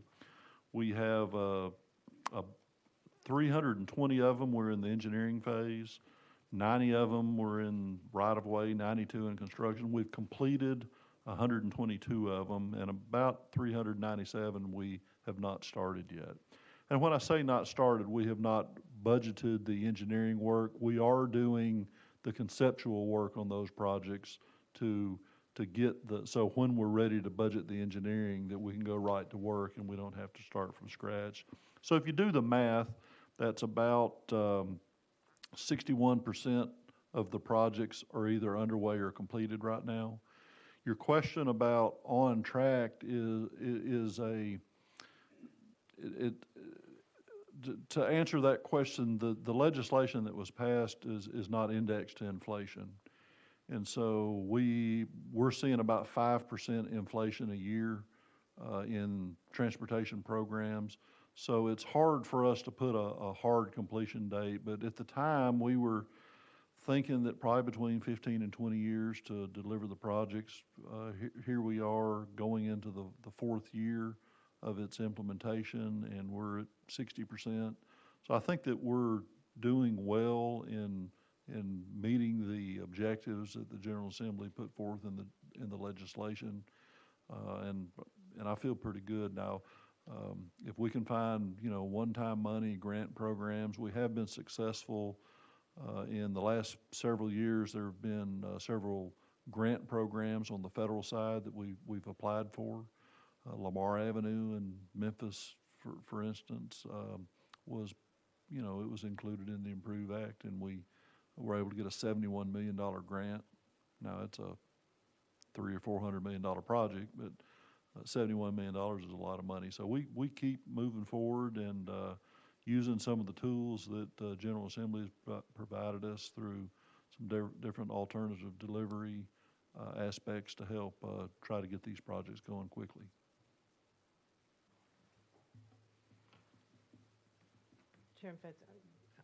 Chairman Zachary. Thank you, Madam Chair, Commissioner and team. Thank you guys for being here. Question related to electric vehicles. Back when I was on transportation in the 109th, that was actually a topic of conversation. Teams were bringing electric cars in, so auto-driving cars. And we were discussing the loss of revenue and how we plan for that. Can you update us on, one, what is the registration fee for an electric car? I think is it $150? Is that It's right? $100. $100, which obviously doesn't come anywhere close to covering the loss of gas with that particular vehicle. So can you tell us what planning and updating and what is being done to prepare us for this continued diffusion now that we've got F-150s, Tahoes, these larger vehicles that are electric? What are we doing to prepare for that loss of revenue? So just to put it in perspective, as far as cars and light-duty trucks, the fleet in Tennessee is over 6 million. As of the end of fiscal 20, the electric fleet was 6,400, so 0.1% of 1% penetration. Now, we've worked with the University of Tennessee on their projections, and they're a little strong as far as where they think we're going to start to see impact. It'd be fiscal 25, fiscal 26. So we're keeping an eye on it right now. There's really not much we can do as far as revenue. I mean, we will have to recognize it and lower our budgets. But at this point, the infiltration of electric vehicles has not been great in Tennessee, but it will be, as many people like GM are going to stop producing combustion engines in 2035. So it's just a matter of time. But at this point, we're keeping a close eye on it. There has been really no impact on the revenue so far. I will add one last thing. Your statement is absolutely accurate. So as far as an electric vehicle generating a $100 vehicle registration fee, if you take a look at the average vehicle in Tennessee, that vehicle, as far as federal and state taxes, would be somewhere around $290 to $300 a year. That assumes a 13,500 mile usage and 21 miles per gallon as far as average miles per gallon. So I will tell you this: we're having a lot of that conversation at the federal level with the USDOT and Federal Highway, and also our trade group, which is AASHTO, that represents all 50 DOTs across the state. There are a couple of states, Oregon is one of them, Utah is one of them. They're going through a pilot program to maybe go through a vehicle miles traveled type system to keep up with your mileage, so it wouldn't matter whether you're an electric vehicle or a gas vehicle. You would be solely based on your vehicle miles traveled within the state every year. So they're going through those pilot programs. A big issue out there is Big Brother and people checking on people and how, where they're going and all that kind of stuff. There's a huge concern. At one point, sometime in the near future, because as you know, GM and other ones are switching to EVs a lot sooner than we were expecting. And the state of Tennessee is probably the largest producer of EVs in the country with the manufacturers that we have in this state right now. So that's something that hits home to us. And Joe's right, we only got 6,500 cars. But that's going to change very rapidly in the near future. And we're really pressing in with the new administration and with the new Secretary of Transportation that we need some leadership at the federal level for them to go to VMT, to help us to go to VMT. For all the different states to do something different, and they're not doing something at the federal level, is really going to be tough on all the different states. So it's going to come sooner rather than later, as I said before, and we're actively in those conversations and having that same conversation with our senators and congressmen also. So. Thank you for that, and thank you for that question, Chairman Zachary, because I think that is a big elephant in the room that we're going to have to address sooner rather than later. Next on my list, Representative Shaw. Thank you, Madam Speaker. Good to see you all today. Good to see you, Commissioner, and all your staff. And let me just begin by saying that I can certainly speak for Region 4. They did a phenomenal job plowing the roads and getting us back in good shape from the snow. However, as you all know better than I do, once you have big snow like that and you plow those roads, you get 1,000 potholes. In addition to some of the projects in the rural areas of West Tennessee that really needed to be worked on before all that happened. So what are the plans right now for, I guess, immediate potholes as well as bringing some of those rural areas? Someone mentioned the Improve Act, and a lot of folks still thought when they paid that gas tax, it meant they were going to immediately get some of their roads fixed. We knew that wasn't the case, but they kind of, and so we're still getting calls about some of the rural areas, rural highways in the rural part of the state. Anything in the hopper to start working on some of those projects right away? I'll make this comment as far as the project spread out, and we talked about projects in all 95 counties. I know Paul and his group and Joe, we all go through, and we've started that process now, developing that 3-year plan that we're going to bring to you for approval. Mm-hmm. And Paul and his group does a really good job from my perspective in trying to spread that money out, basically 25% between all the 4 regions. And we've got the Improve Act. We know what those 962 projects are, and it's the governor's intent that we try and knock out and build those 962 projects as fast as we can. And our only limitation there is the money that we receive that Joe has spoken about earlier today. And even taking a look between the dollars spent between rural and urban, it's about 50% between. It may differ by 1%, but it's basically 50-50 every year. So I think what we're trying to do and what we are doing is being smart with that money, prioritizing those projects, metrics as far as safety on them, keeping our roads in good repair, how it helps out the community, and trying to get those projects as soon as we can. But, of those 962 projects, there's 10 projects at the end of the day that are going to be at the end, and those people are not going to be happy. But, being a debt-free state, we can only go so far with the monies that we spend each year. So, and on the potholes, we're trying, as soon as our guys got through working around the clock, pushing all the snow and ice off the road, they were back on potholes the next day. So it's going to be a full court press. And with the impact that we had in Middle Tennessee and West Tennessee, which sometimes we don't see that impact from snow and ice, but we've had it wholly across the state this year, there's going to be a big input. And the patches that we put in right now are coal patches, so they're not long-term, but until those asphalt plants coming up, And when we have an area that's got a lot of potholes together, we're gonna mill that whole area up and just repave that area. But where we can, with the hot mix when we come, we're gonna try and patch those holes best we can as soon as we can with the right materials. Paul, I don't know if you wanna have anything to that.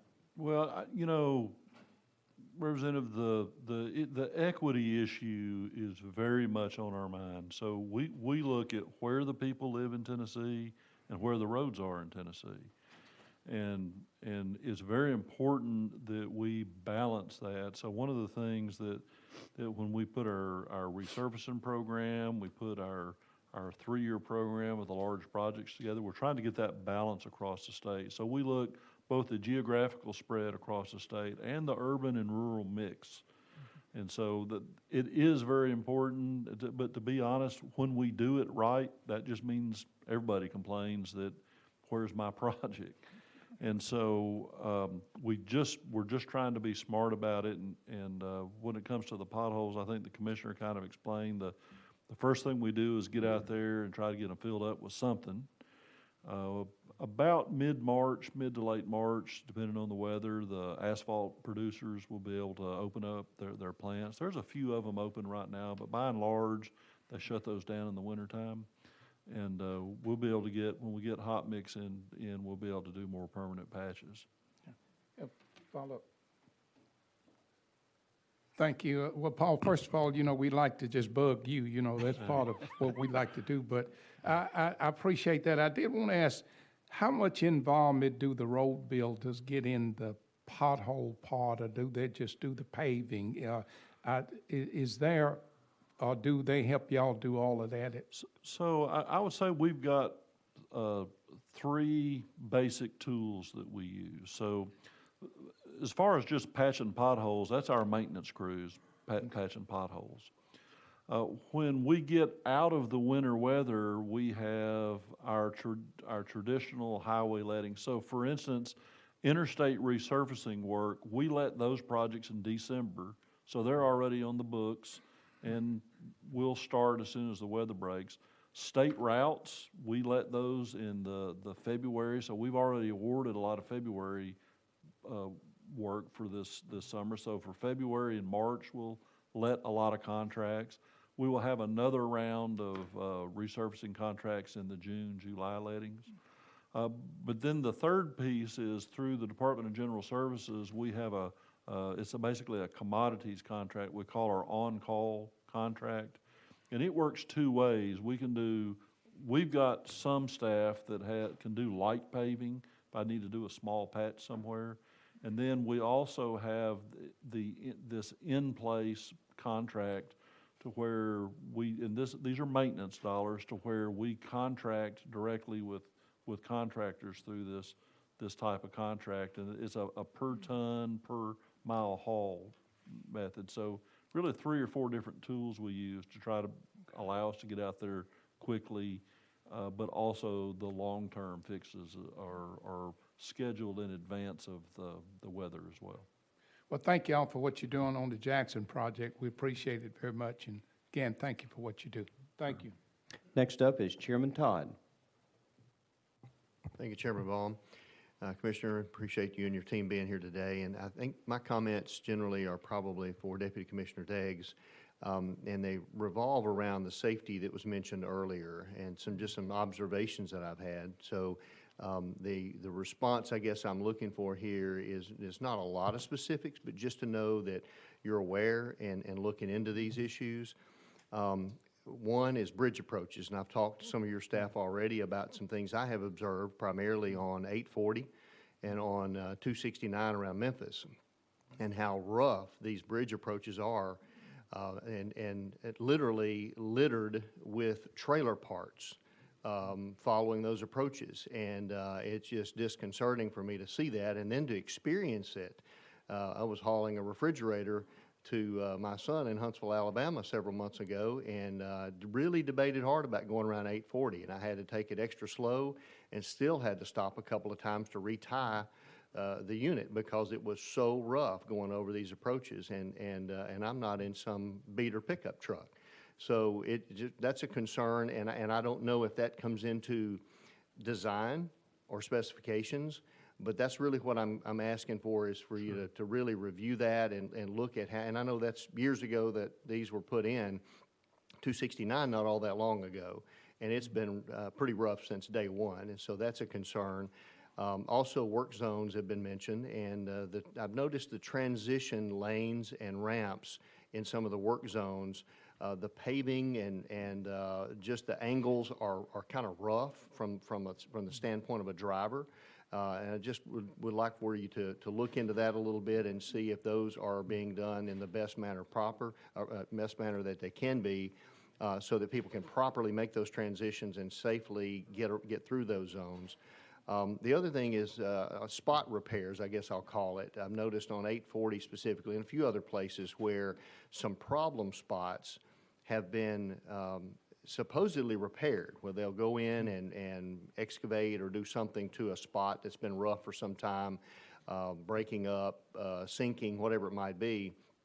And I have questioned whether the repair was any better than the problem that was supposed to fix. I don't know if those are primarily done by TDOT crews or by contract, but again, that may come back to design and specifications and follow up to make sure that those are done properly and that the taxpayers are getting the best bang for their buck. I know all of these members on this committee are no different than myself. We get a lot of comments about things like that as people go over these spots and they see a contractor possibly working on them, and then come back later and find that they really hadn't gotten anything for their money, and that's a concern. So that's really just more of a comment, not necessarily expecting any kind of a response here, but just long-term looking at exactly how these specifications are written, how the contracts are let, and then how the inspections and follow-up might be done. Sure. Thank So you. just as a real quick response, so certainly we from a high-level safety standpoint, we have what's called a strategic highway safety plan, where we look at the data out there, where are crashes occurring, where are fatalities occurring, and what are the causes, and we have action plans for the various types. You have, and we work with the Department of Safety and others as well. So we're looking at the various different, if it's an intersection safety, if it's median crossovers, if it's pedestrians, there's a lot of different areas that we focus on. As far as the construction defect issue, I will note that bridge ends are an issue all across the country. And we've made decisions in Tennessee we have a lot of what we call jointless bridges. You don't hear the ka-thump, ka-thump, ka-thump, if you will, when you go across a lot of our bridges. And so our bridges expand and contract, and that causes issues at the abutments. We have, if you notice some of the work, we're pulling the bridge ends up on a lot of State Route 840. We know it is a particularly difficult facility for these types of issues. But I can look across the department network. For instance, concrete bridges poured in the 1950s, the constituents in the concrete, those are crappy bridges. The bridge decks come apart. We put a lot of energy on those. So there's decisions that are made on the specifications when projects are built that sometimes you have to deal with for many years. We are looking specifically at 840, and you might have noticed some contracts out at those bridge ends to do that. As far as the type of work, sometimes it's contract work, sometimes it's done with internal department staff. Some of the issues we're experiencing on 840 are there's some pretty large fills out there, and those fills sometimes move. And so sometimes all we can do is a temporary patch, and we would have to, literally dig the whole road up to do a complete repair. So we get those complaints too. Trust me, I get them personally as well, and we know it's an issue, and we know the taxpayers of Tennessee want high quality roads. I will note that comparatively, while we might have a road here and there that has issues, comparatively, our network ranks in the top 5 or so in the United States. So, but I hear what you're saying, and it's an issue for us as well. Thank you. We have three other folks on our list of questions. We have about 3 minutes left in our time. So I'm going to ask that each one ask your question quickly, and if we could answer as succinctly as possible and try and keep us on time. Chairman Wendell. Thank you, Mr. Chairman. I just want to thank Joe Deering and also Steve Borden in Region 1 and 2.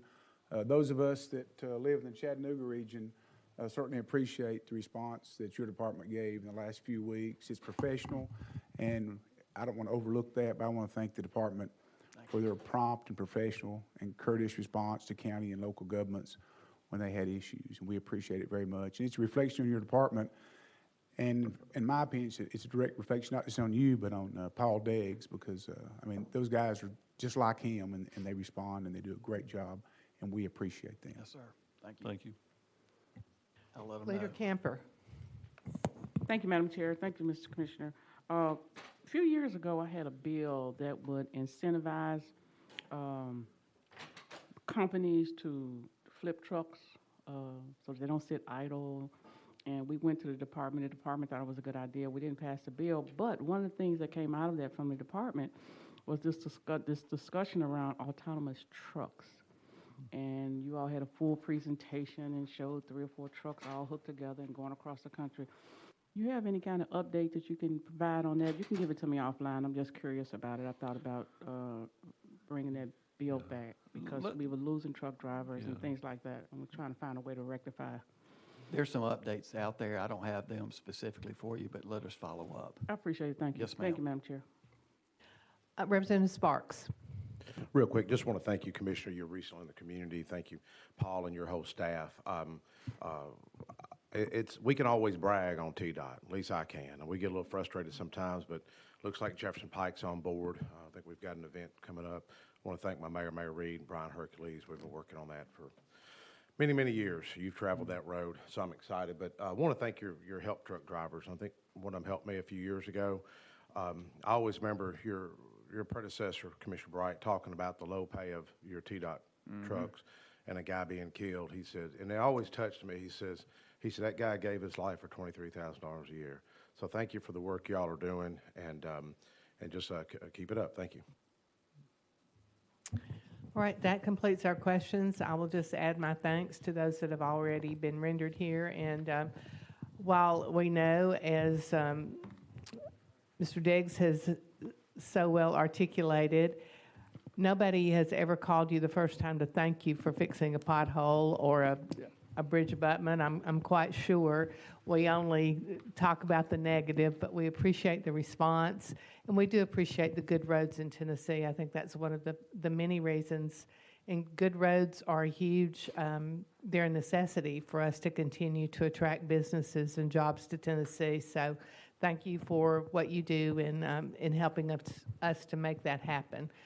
We're going to move on now to our next presenters. We are going to give our cleaning folks an opportunity to sanitize so we can be COVID safe. And next we have the Department of General Services will be up.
We are. I believe everything has been sanitized and we're good to go.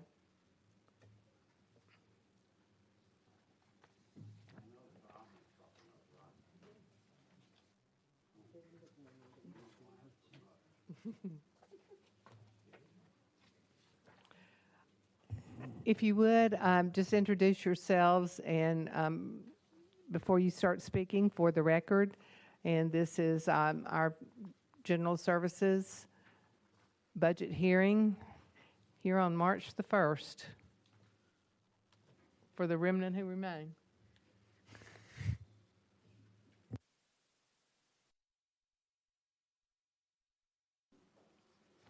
Go ahead, Commissioner. Great. Good morning, Chairman Hazelwood and members of the committee. My name is Christy Branscombe. I'm the Commissioner for the Department of General Services, and I have with me today Deputy Commissioner Mr. John Hall. He's also the Director of our State of Tennessee Real Estate Asset Management Group, which we call STREAM. We also have our Chief Procurement Officer for the State of Tennessee, Mr. Mike Perry, and our CFO, Mr. Ron Plum, with us today. In the audience, we have Chief of Staff Deputy Commissioner Tom Chester, Assistant Commissioners David Robertson and Tammy Golden, and then, of course, our Director of Communications, David Robertson, and we're all here to answer whatever questions you may have. As the committee has requested, we provided, prior to this meeting, a written overview of our department's mission and operations, but I'll give you a quick reminder of what we do and summarize that here. The Department of General Services really works daily to support our sister agencies in government, and we want to make it easier for them to deliver on their missions and provide the programs and services to the people of Tennessee. The bulk of our work is through 4 external service divisions, and we do provide a few direct services to the public. The Central Procurement Office is responsible for the centralized procurement of goods and the contracting of services for the state departments and agencies.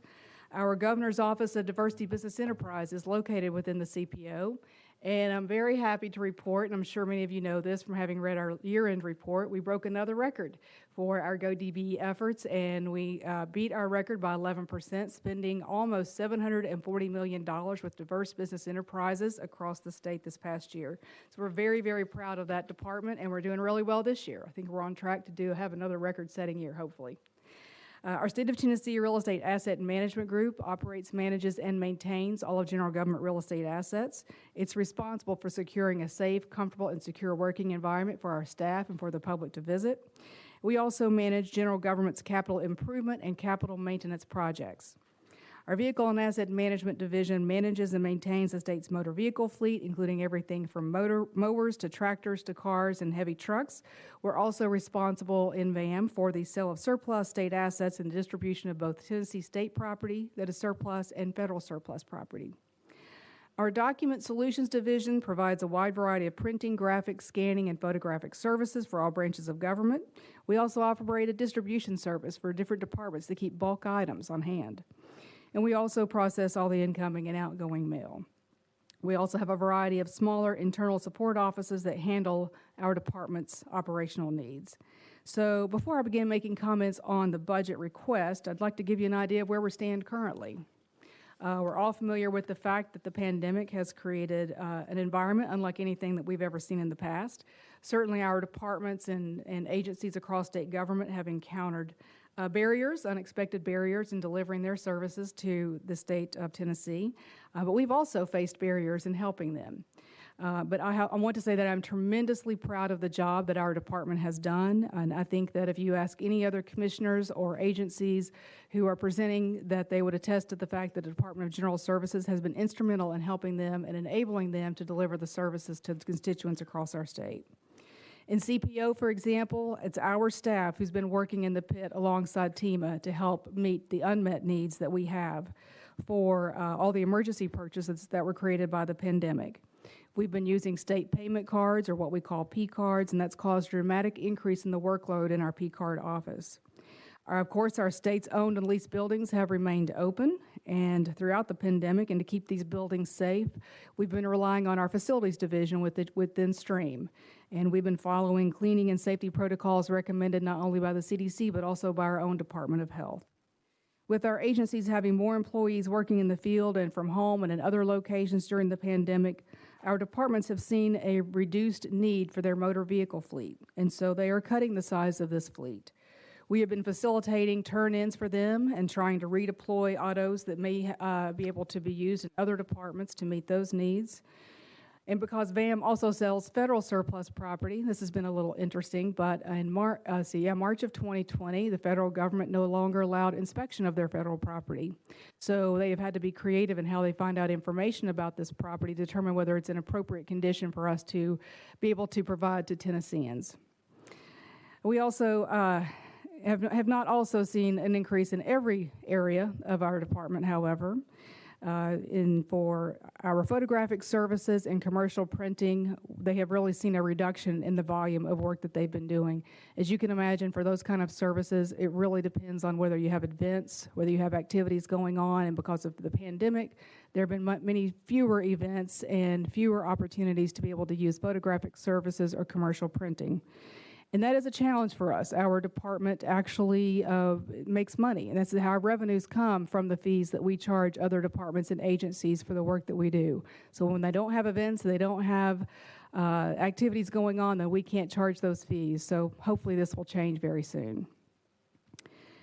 I think that it's important to note that while we have made some adjustments to the safety for our customers and our own employees, we've still been working very hard during the pandemic.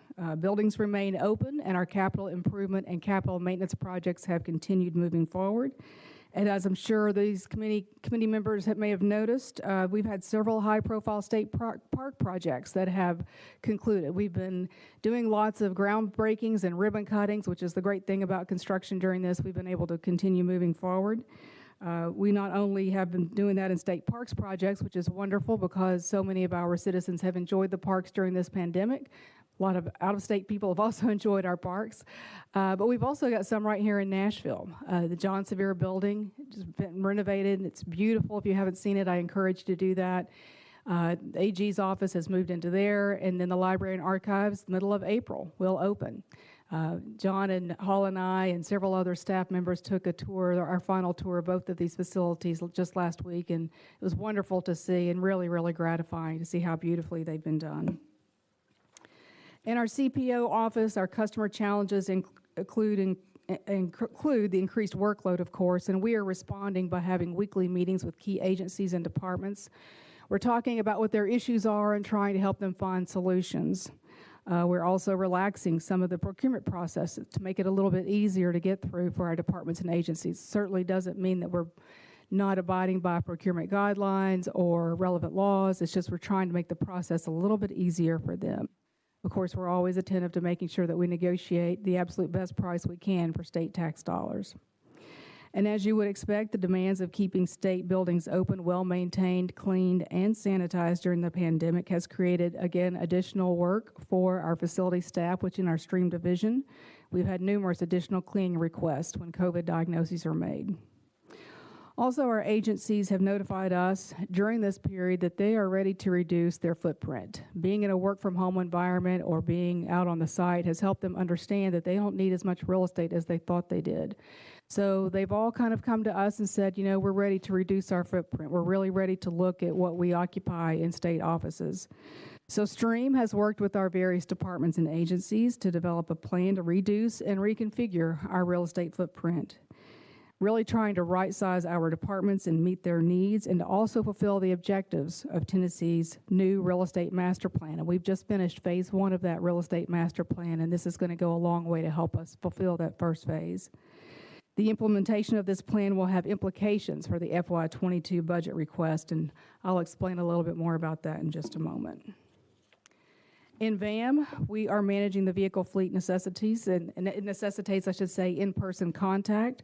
We understand the need to keep all of our interactions as safe as possible, so we've allowed for after-hours turn-in of vehicles that are no longer needed. We've enhanced our procedures for cleaning and sanitizing our vehicles, and new safety protocols for those who do visit our offices on Centennial Boulevard to pick up the surplus property that they may want. Our Document Solutions Division is responsible for processing state mail, as I mentioned earlier. But as every good crisis allows, it provides an opportunity for innovation, and this is one of those cases. We are no longer delivering mail building to building like we did in the past. There's just too much potential for exposure to COVID. So we've been doing a drive-by, drop-off mail service. They just call and let us know that they're ready for their mail, and we take it out and deliver it to their car. We've also had departments and agencies who have asked us to scan their mail and send it to them digitally. So we've had many departments and agencies doing that. And then we're also investigating smart lockers, which are just lockers that would be at the base of the building in the lobby area.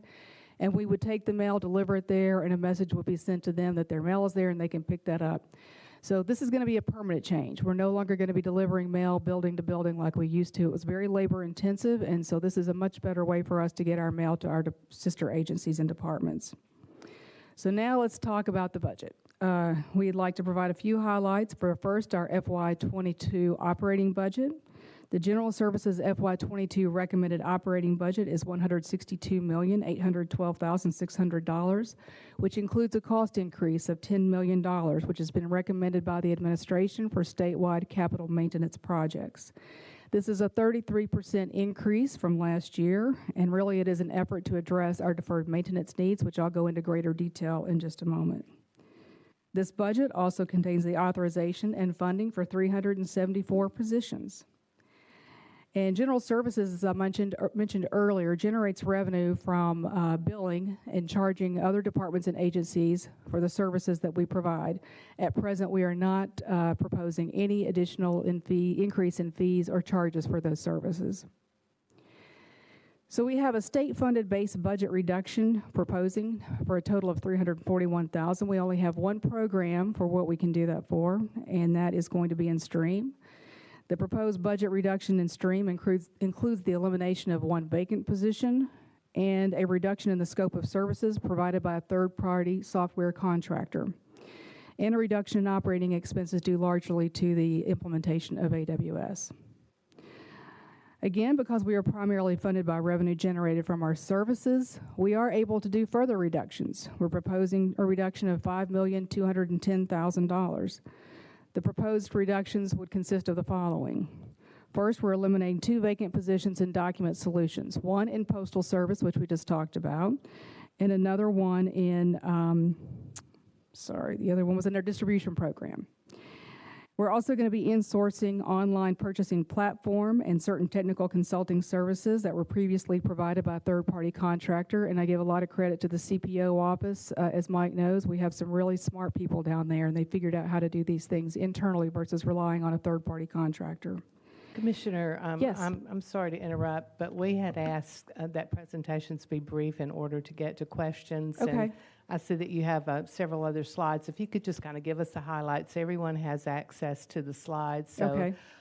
Because we do have a number of questions already. Certainly. Thank you. So the last thing I'll say about the reductions is we are proposing a 6% reduction in our fleet. We're eliminating positions, 12 last year, 3 this coming year, but no state employees are losing their job. The only other thing here is I wanted to point out is our turnover rate has declined in the last 3 years, and we were named a top workplace in Middle Tennessee last year, actually number top 25. We were the only state department to be recognized by the Tennessean. So let's get to our proposed capital outlay program. We have 94 projects totaling $495 million. Those are properties that are directly managed by General Services and funded through the Facilities Revolving Fund, and those actually within the jurisdiction of different agencies and departments. Of these 94 projects, 34 are capital improvements totaling $212 million, and 60 are for capital maintenance totaling $283 million. This goes along in keeping with prioritizing maintenance over new construction, because as we know, it's a lot simpler to take care of what we have and a lot less expensive than to go build new. These increased capital budget projects come from non-recurring funds that the administration believes will help address our deferred maintenance needs, and of course, no funding from bonds is proposed. So the highlights of the capital outlays of the Facility Revolving Fund are as follows. We would like to renovate the War Memorial. This is going to be an upgrade to this building and return it to a fully functional condition. The proposed State Museum Storage Building, which will replace the old Cook Chill building, which we know was taken down by the tornado almost a year ago, actually. And we're also requesting funds for the next step of the construction of the multi-agent law enforcement training facility or academy that is located out at Cockrell Bend. And finally, we're going to be looking at design money to address Legislative Plaza that is sitting across the street as well. Then we'll be working on our office space reduction plan that I mentioned briefly before. We're calling that Project Tetris, and this is where the departments and agencies have come in and asked to reduce their square footages, and we are going to ask for funding for that for $25 million. We think we'll have a huge payoff on this particular project, however, maybe not initially in FY22, but for years we will be reducing our recurring expenses and operating and maintenance expenses as well. Some members may have heard me tell the story before about being asked about deferred maintenance and the value of that at our first budget hearing. We knew the value of our deferred maintenance for our facility revolving fund. We did not know that for the remaining balance of the general government real estate. But we do know that. Last year when I was here, we talked about the fact that we were going to be doing a facility conditions assessment for all the properties across the general government portfolio. We have completed that, and it was on all 30 million square feet. And I warned you then that this number would start with the letter B, and it does. The number for our deferred maintenance is $2.2 billion for the 30 million square feet. Keep in mind that that does not include higher education facilities, but that is exactly why we're asking for an additional $10 million in our capital maintenance funding. It is a massive debt. You got to pay it one way or the other. You either run your buildings to the end of useful life and build new buildings, or you decide to invest in the buildings that you have. And that's, again, why we're asking for this additional $10 million. Also just want to point out that this request that we're making today also helps us address the state's deferred maintenance needs in other ways. For example, in the War Memorial renovation, that building is almost 100 years old. We know that we have sitting over there right now, just in War Memorial, $74 million worth of deferred maintenance. If we can renovate this building as we have planned, then that's going to take $74 million right off the top of our $2.2 billion. We will also be looking at as we do our Project Tetris, eliminating some buildings that we no longer need. Those buildings have big deferred maintenance values to them as well, and when those buildings are removed, since they are not part of our long-term master plan, that will reduce that $2.2 billion as well. So that will conclude my remarks, and we'll be happy to answer any questions that you have. Thank you. Thank you, Commissioner. First on my list, Representative Ogles. Thank you, Madam Chair. Thank you, Commissioner, for you and your team being here today. Speaking of the master plan, is that totally completed by the contractor? I heard you speak earlier about different phases. Right. And then the capital projects that are proposed on that, how does that fit into your maintenance? I know you just briefly spoke on that. And then second part of the question is just some of the numbers: 3,000 acres of excess property, just shy of 200 buildings, 120 million-ish of value proposed in 2020. Can you just briefly speak of that? Thank you. Sure. The master plan, for everyone's information, we finished phase one. Phase one focused on what we call capital proper, which is this downtown area. And that's really been our focus this first year. Midstream of the master plan, COVID hit. We had to kind of regroup and figure out what was next and what that really meant and how it was going to impact our master plan, specifically office space and how that was going to be used. The next phase of the master plan will include a broader Davidson County and all of Middle Tennessee, and then the master plan will move to the east and west divisions. We have legislative members on our Master Plan Executive Committee. Leader Lamberth and Chairman Watson are on our Executive Committee. So we'd like to start the process back up, but we're also trying to be sensitive to the fact that you guys are in a very busy part of your year. So we'll be regrouping with them and starting on that broader part of Middle Tennessee here fairly soon. But that's how the master plan works out. And your second question was regarding the investments that we're making and how that addresses deferred maintenance. So as I explained, we obviously have a big number on that, $2.2 billion. We're asking for an additional $10 million to start taking that number down. Still, I think we all know if you have a $2.2 billion deficit and debt on your deferred maintenance, an extra $10 million, it's going to take a long time to ever catch up. So that's why we're proposing that we do some renovations. War Memorial, as I said, has $74 million worth of deferred maintenance in it. So that's going to come out once we do the renovation. We have money this year for the design and the construction in the budget. We also have a couple of other buildings that would be part of Project Tetris, which is our implementation plan for the master plan. And it calls for disposing of a couple of properties that are not core to what we do in state government. When we could talk about one of those buildings, I think you all know, Citizens Plaza's been sitting there empty for over 2 years now. And it costs us about $1.5 million to $2 million a year for that building to sit there. So that is a building that the master plan has proposed disposing of. So that would also reduce some of our deferred maintenance. And I think the last thing you asked about was properties, and that really goes into another project we're working on called STEPS. And that's the state of Tennessee, what's the EPS? Excess property system. Right. And so that is where I talked about this before, so some of you will remember. It is identifying properties across the state that are not being used or not being used to their highest and best use. And we are this close to getting ready to present this to the governor. But it is going to be part of something that we propose to do from this point forward, that when any department or agency comes in during their budget hearing, they have a plan about what they're doing with their real property. And if you don't have a long-range plan and that property's been sitting there and not been doing anything for a while, it's time to get it surplused and put it back into the hands of the private sector or perhaps another governmental entity, a local government, and get it into higher and better use. So we've been working all year on that particular project and really excited to see it roll out. You're welcome. Representative Sexton. Thank you, Chairman. The budget includes $23 million for a design multi-agency law enforcement training center. Yes, sir. If the $23 million is the design cost, will there be a construction cost requested in future years, and if so, how much? Yes, sir, there will be. We already have, and you'll have to help me, John, here, how much has already been allocated from previous administration? $29.5 million was allocated during the Haslam administration. So this is additional money to continue the design work and to address infrastructure there. It will be a phased project, but the goal is to move several departments coming together: Department of Corrections, it would be the Department of Homeland Safety and Security, Safety and Homeland Security, I should say, and then, of course, TOLETA, which is the Tennessee Law Enforcement Training Academy. He knows the acronyms better than I do. We'll be moving all of those over to property at Cockrell Bend that is located adjacent to River Bend, maximum security prison. And the reason we're doing this is because all of these facilities that these organizations were operating out of are well, frankly, beyond their useful life.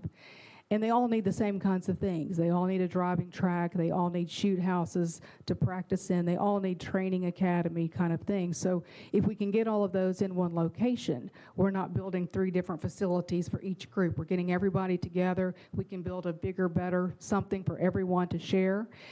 We know that our state's population is continuing to grow, and I think it's incumbent upon us to make sure we have the most professionally trained law enforcement group that we can have.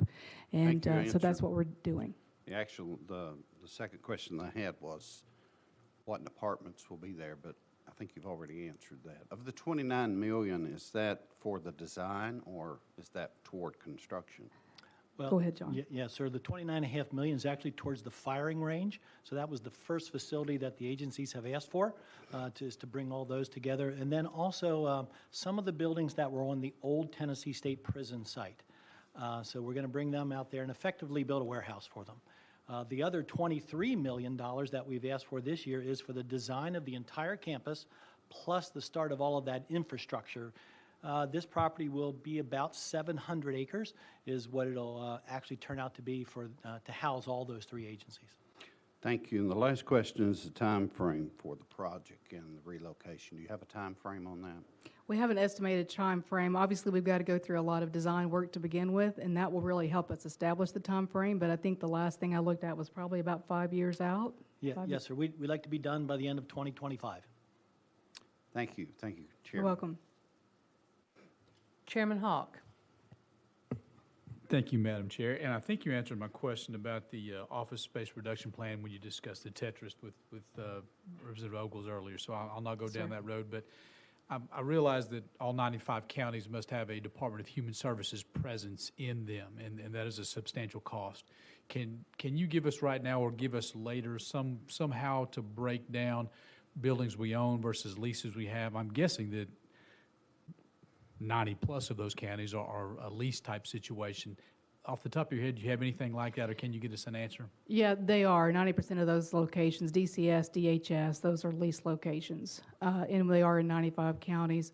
The one thing I do think that I probably should have pointed out regarding Project Tetris is it is an aggressive plan, but our objective is to reduce about a little over 600,000 square feet of owned property. And the beauty of the plan is we're going to be getting out of almost 300,000 square feet of leases across the state. So, but there'll always be needs for us to do leasing in some of these smaller counties versus owning properties. It just makes more sense for the state of Tennessee to be a tenant in those locations versus being an actual property owner. Thank you, Commissioner. Thank you, Chairman. Representative Gillespie.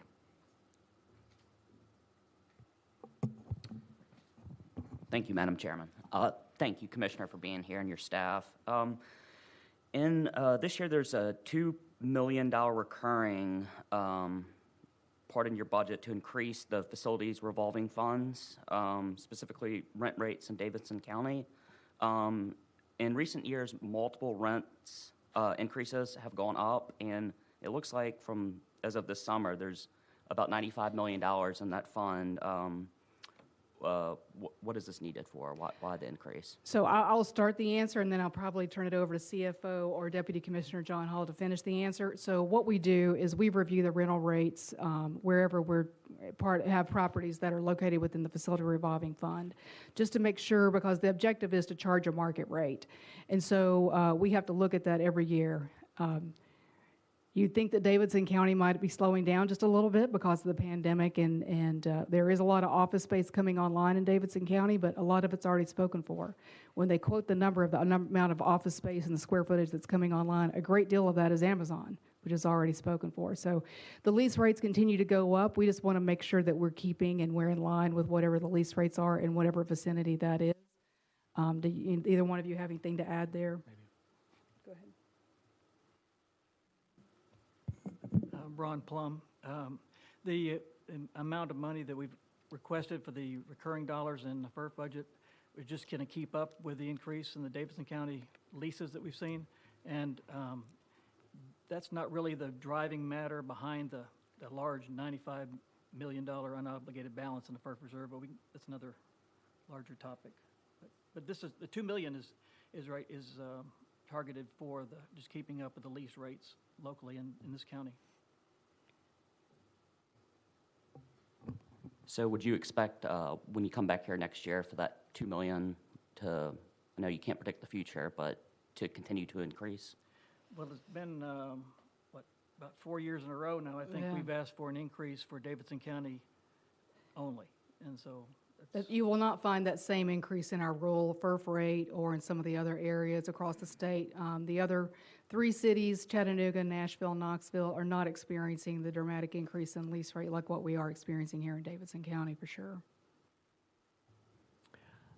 We have 3 other questions. We are technically at the end of our scheduled time for this group, so I'm going to ask our questioners to, again, we want to make sure we get answers to the questions, but to be as brief as possible and with the responses as well. Chairman Williams. I'll try to be brief. You said $23 million this budget for the project out at the safety project for design, $29 million. Chairman Sexton asked earlier about the total dollar ask. I didn't hear that number. What was that number? Well, part of that will be determined when we do the design, obviously, but we do think it will be several hundred million, and I'll let John give the details. Representative, we think it'll be beyond a little over $300 million for this total project. Okay, the reason why I asked that is the $23 million is for the design of all those, so it's about 6% of the total anticipated contract amount. Is that what that is for? Well, the $23 million is actually $13 million towards the design of the entire campus, and $10 million goes towards the infrastructure for the campus. Okay. This is a question I ask other departments when they come here and talk about capital projects, and particularly higher education. We've seen the cost of construction go up considerable amount this year, about 22%, even in rural areas where I live. And in Nashville, it's gotten worse, particularly with the cost of steel, concrete, wood products. Does your numbers and the numbers you suggest through the State Building Commission take into consideration any of these increases, or do we expect these departments to come back after you've let the designs out and gotten contracts or estimates back from those applicable contractors that you're relatively comfortable with the costs that you've associated with them? Yeah, we absolutely take that into consideration. In fact, we have a percentage every year that we apply to an estimate, and we increase that estimate automatically by that percentage to make sure that we're covering those potential increases. And just to tell you, the last, I guess for how long, John? Last 6 months or so? Yeah. We've hit our bid target 85% of the time. So we've got an outstanding record here lately, so keep our fingers crossed that that continues. That's actually an anomaly.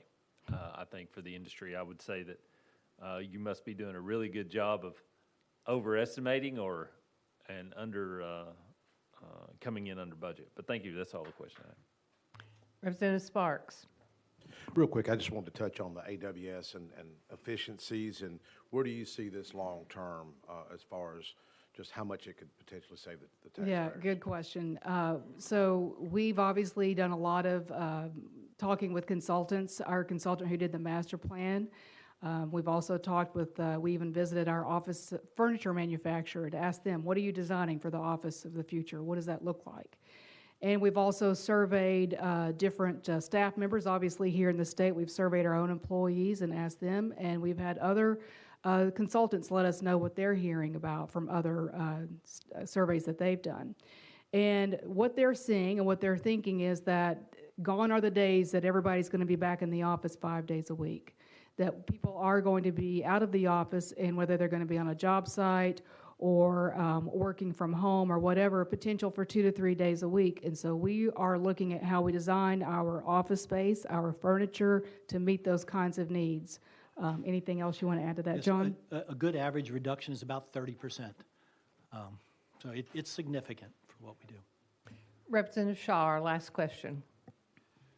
Thank you, Madam Chair, and I'll be brief. Thank you, Commissioner. Thank you all for being here. You mentioned earlier in your presentation about relaxing procurement projects, and this may be something you need to get me. Can you talk about that now, or is that would be something you just need to get the chairman to give to us? Well, you know what? I'll have Chief Procurement Officer Mike Perry answer your question. Okay. Yes, Representative Shaw, what the commissioner was referring to is in order to maintain competitive bidding in an emergency situation that we've been in for the last year, we were able to craft some expedited procurement policies that allowed us to still do competitive sealed bids, but do it on a rapid pace. Okay. So we didn't really relax any of our requirements as far as competitive bidding, but created ways to do it quicker. Another thing we've done is allowed electronic submission of bids and proposals via email rather than sealed bid, because there's no one in the office most of the time to receive those, and then again, that expedites that process. Using secure shared drives to disseminate proposals to evaluators. So all these things are designed to speed up the process, but still allow for competitive bidding. Thank you. Thank you. Thank you, and thank you all for being here with us. We may have additional questions. If so, we will certainly get those to you. And I don't mean to do the bum's rush, but we are trying to keep on schedule. So thank you very much for helping us do that. Next up, we will be hearing from the Department of Financial Institutions. I'd ask them to be ready to present while we have our folks do the sanitation process.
Okay, Commissioner Gonzalez, I think we're all clean and ready for you, and anyone that you'd like to bring with you.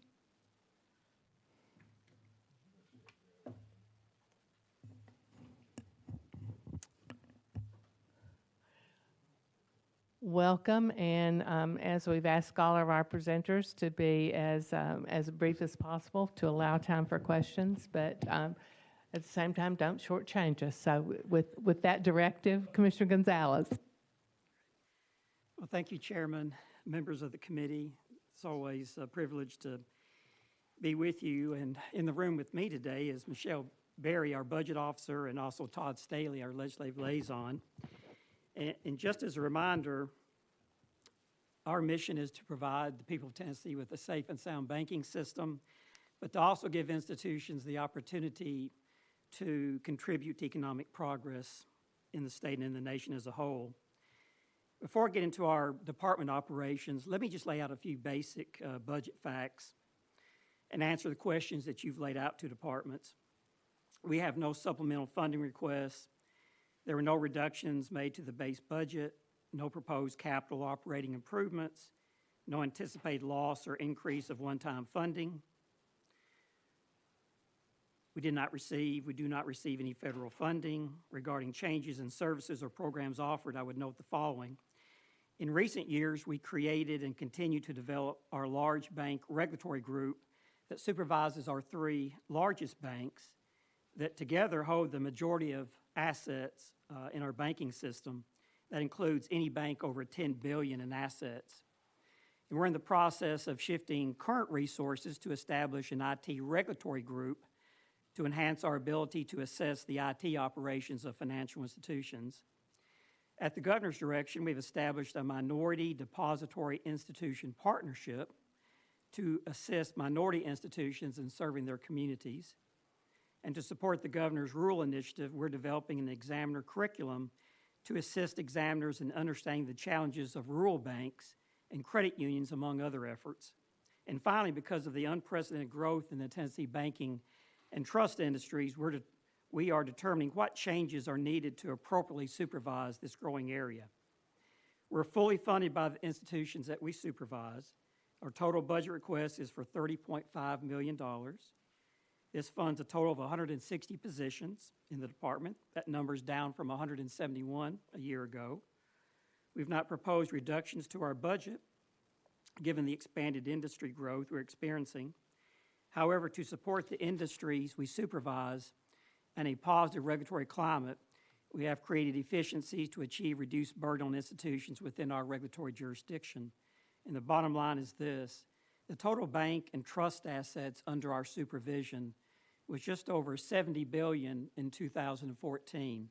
And by the end of 2020, the combined assets were $370 billion.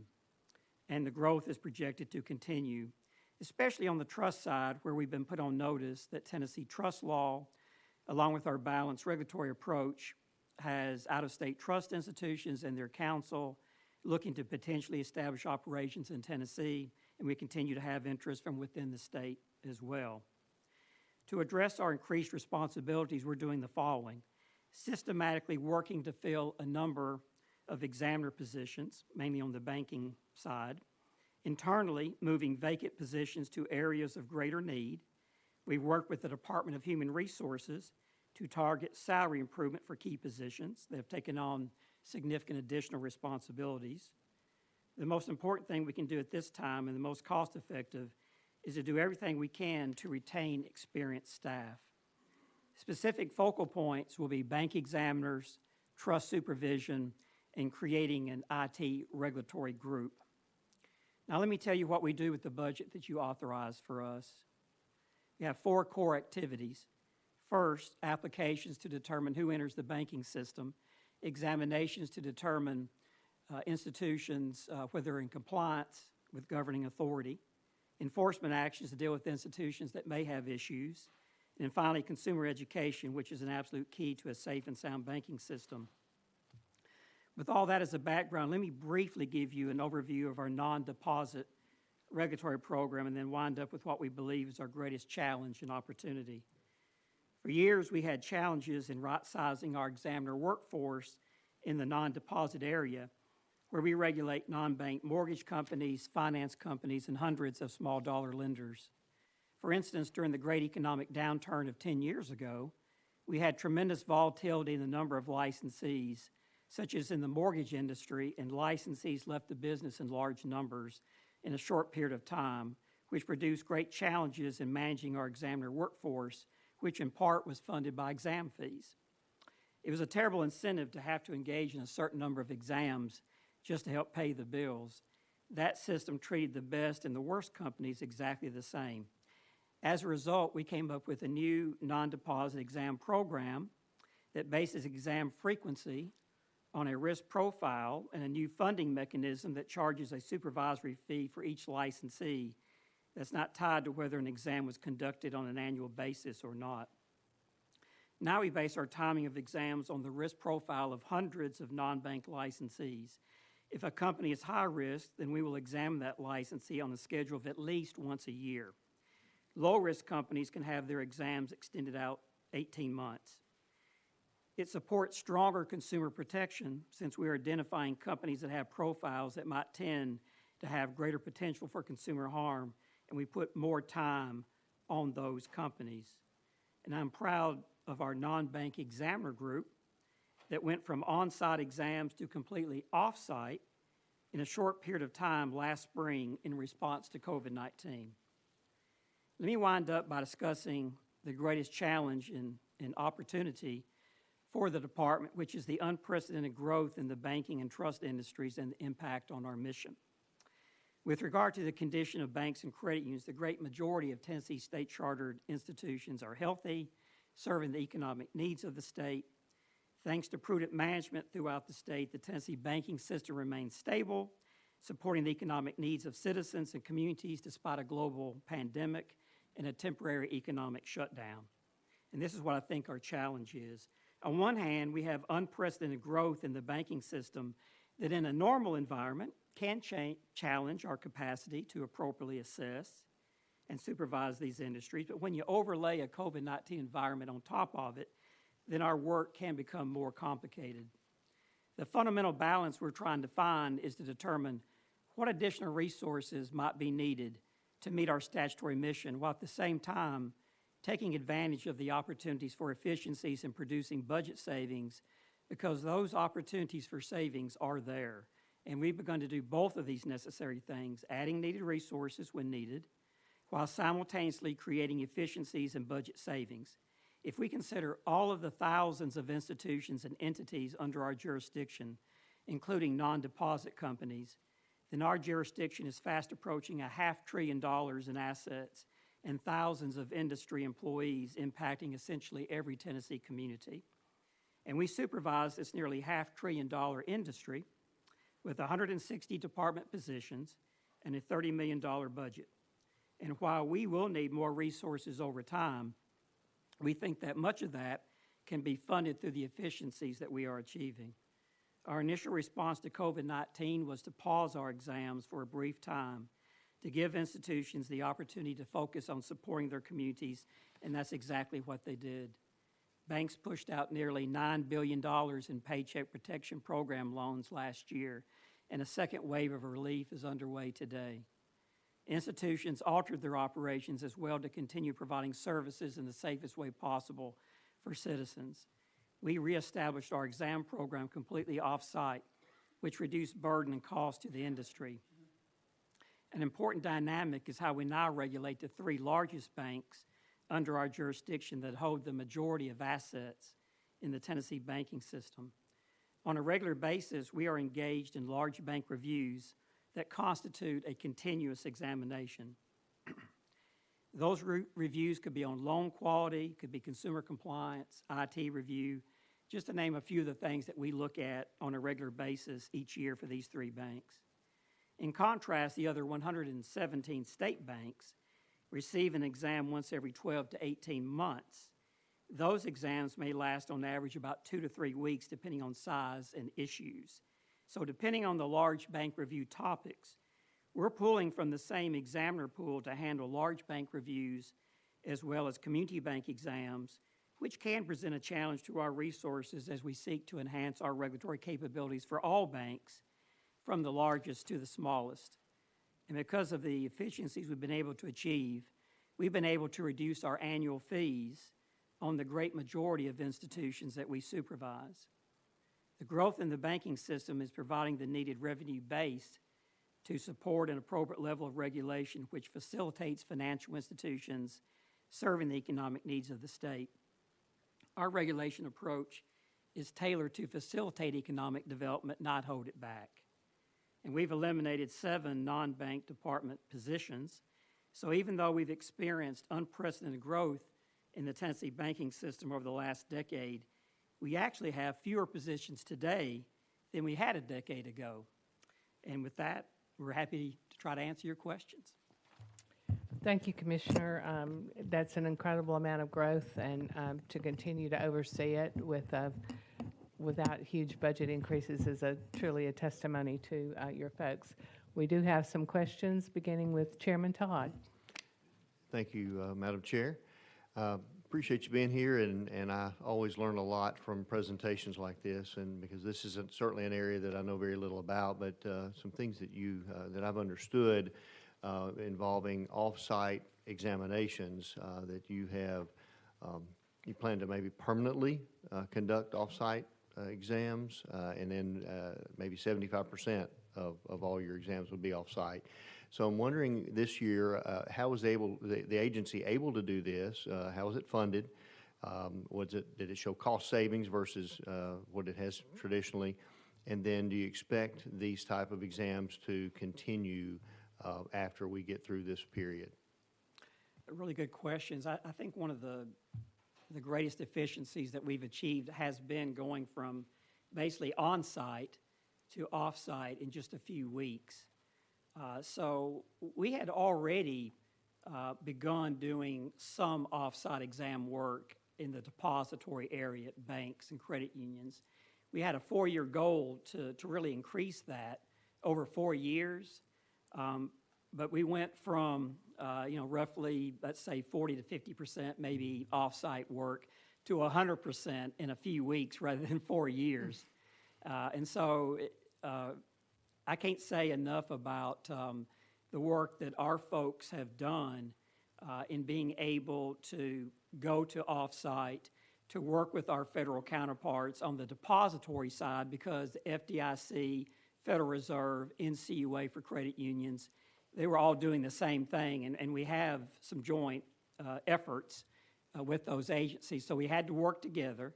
We work with STS, from an internal IT standpoint to be able to achieve that. As far as what the future looks like, so we're 100% off-site today.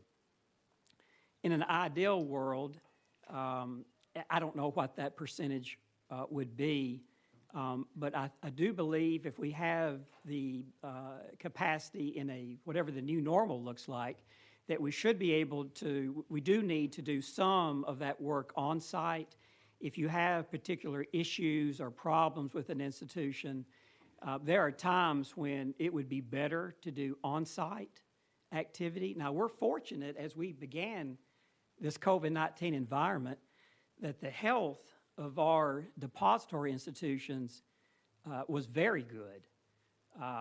We've often talked about what it would have looked like if we had started this COVID-19 environment in a recession where we had maybe dozens of problem institutions.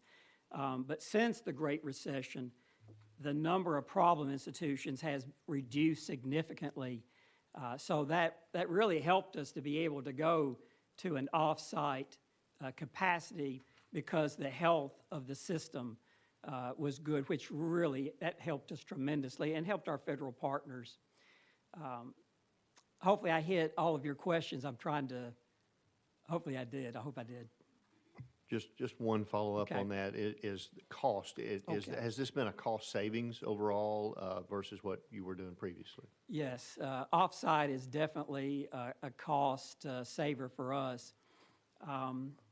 Just being able to get folks off the road somewhere in the state every day getting our examiner team working from home has been a tremendous cost saver.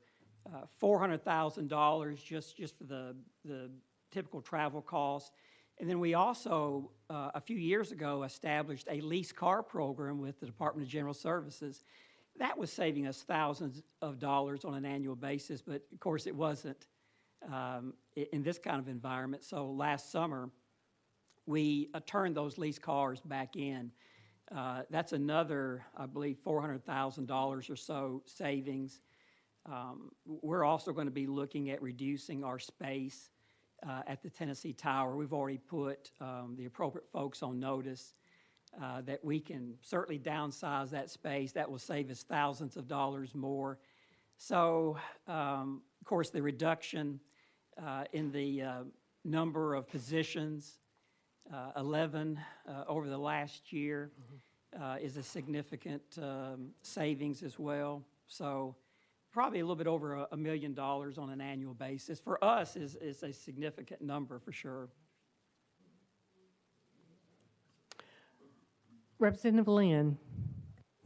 Thank you, Madam Chairman. Thank you, Commissioner, for being here, and hello to your staff. You all do such a fantastic job for us in the state, and you're one of those departments that when you do a good job, everything runs so well, nobody really notices that you're out there working, like us legislators, but we know that you're out there working, and thank you for all that you do. I have a question. In 2021, the governor's budget included $2.1 million to increase and restructure the bank division, supervision and salary structure due to an increase in total assets overseen by the department. Can you update us on how that's going and what's happened with the money, and any results, positive, negative, that you've been able to see in retention, and how things are going with keeping folks with us? With respect to that money, we have a plan, a salary plan that's been approved. Because of COVID-19, we delayed implementation of that for a few months. We're now in the process of implementing it. It's a little bit more narrow than what we originally projected it was going to be. One of the things we're trying to do is determine how is COVID-19 affecting the industry, and how is that going to affect our regulation of the industry. So we have a more narrow use of that money. I'm going to guess on an annualized basis, based on the salary plan that we have today, we've just started pushing the transactions forward. I believe maybe about $500,000 of that is going to be used right now. We can see later on what the effects of COVID-19 are and what additional work may need to be done. I do believe that based on the FY20 turnover numbers of bank examiners, it was 14% turnover for FY20. That's too high. We've got to do better. We need to do some things, some additional things with respect to salary, I think, for bank examiners. So that's going to be in an upcoming effort for us. But we are pushing forward some salary improvements for targeted middle and senior management. They're taking on additional responsibilities. You know, our department doesn't look that much different than 5 years ago or so. We have created a large bank group to take on the regulation of our 3 largest banks. They do hold the majority of assets in the system, so there's a lot of concentration of assets in 3 institutions. So we've created a large bank group. We are creating an IT regulatory group as well. You know, there was a nationwide cyber attack that, you know, folks have heard about, reported in the news towards end of last year. So we're enhancing and we've been working on this for 3 years.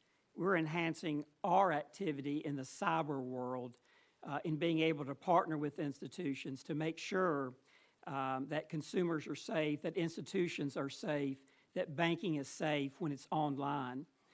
So in COVID-19, there's more online activity, as you can imagine. So this is one of the ways that we want to address that. You know, the governor has a tremendous plan with respect to broadband. And it's coming at just the right time for us, because what we see out of COVID-19 is an increase in online banking.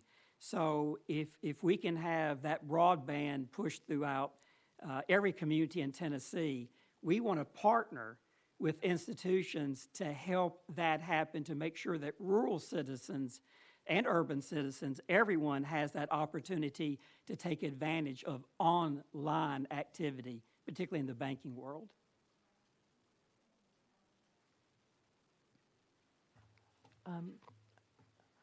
Thank you, Chairman Hicks, and this is going to be our last question, just in the interest of time. We are up against a hard stop for this room and for this committee, and we have one more presenter. So, Chairman Hicks. Thank you, Chair Lady. Commissioner, good to see you again, sir.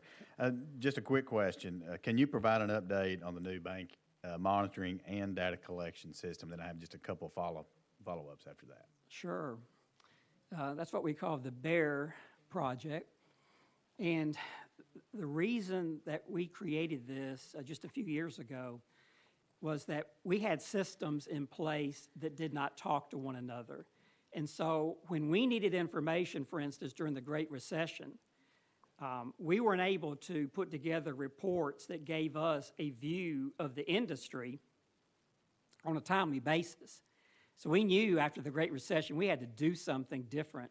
So we initiated this project with STS. So the first effort was to capture a profile of the Tennessee banking system, the demographics, the locations, the addresses, the personnel, the branch activity, the footprint, all of that, it was collected.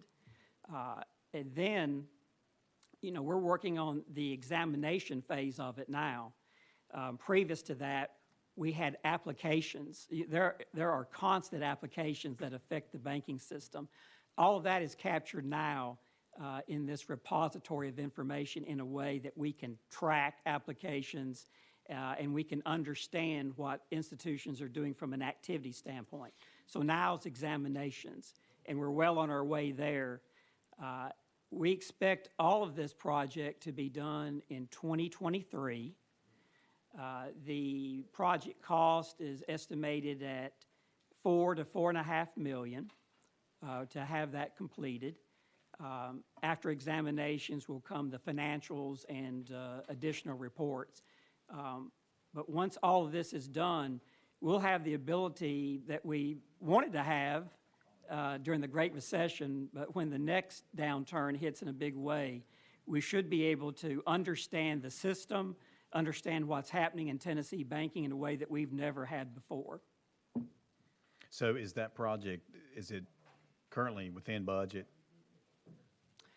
Yes, that's what the project is, $4 to $4.5 million, and so we'll see what this last phase is going to look like. Okay. But I'm going to look back to my budget officer if you want to say anything with respect to the phase that we're in now.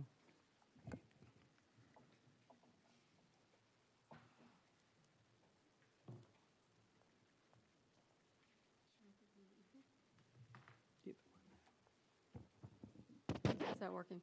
Yeah, yes, sir. We are in. Your name, please, for the record. Sure. Michelle Berry, and I'm the budget director for Tennessee Department of Financial Institutions. Yes, sir. We are what I would say are in the final phases, past the midpoint of this project. And Commissioners stated correctly, about $4.5 million is probably where we'll land at the final phase of that project. Of course, there will be ongoing maintenance for any system we develop, so there will be recurring costs for that.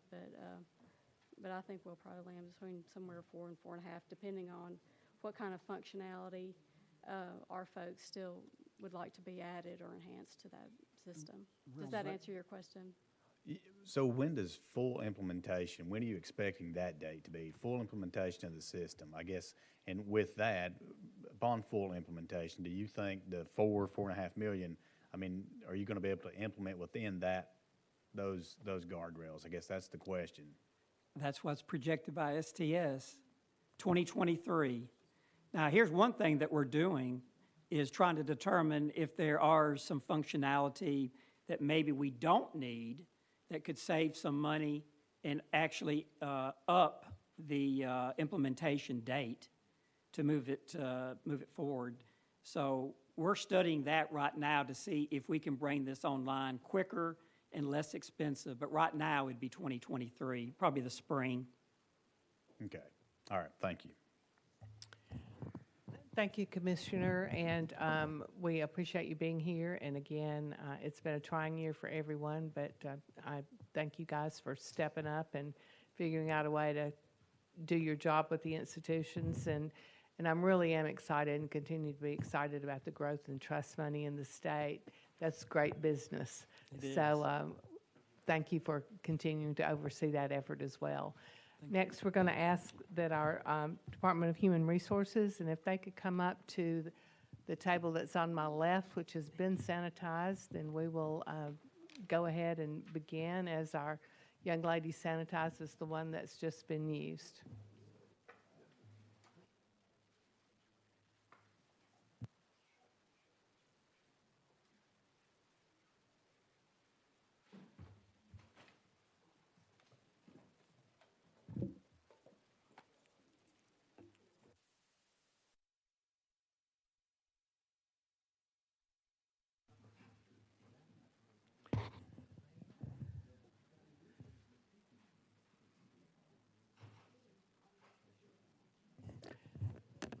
Good morning and welcome to Finance, and don't be intimidated by the fact that you have a lot of tired, hungry people in front of you, but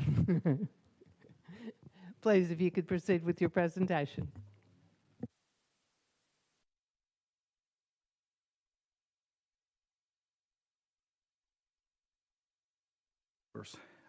Thank you for the opportunity to be with you today. With me is Deputy Commissioner, General Counsel Leslie Farmer behind me, and Cindy Hobbs, Administrator for Human Resources Operations and Budget. It is an honor to represent the Department of Human Resources as we work to fulfill our mission, which is to lead enterprise human capital management for the optimum customer experience. We're very proud to serve Tennessee's 43,000 state employees as we work to position the state of Tennessee as the best place to work in the Southeast. Our proposed fiscal year 22 budget reflects the prudent 2% cost reduction plan, as well as key investments to meet the needs of the changing workforce.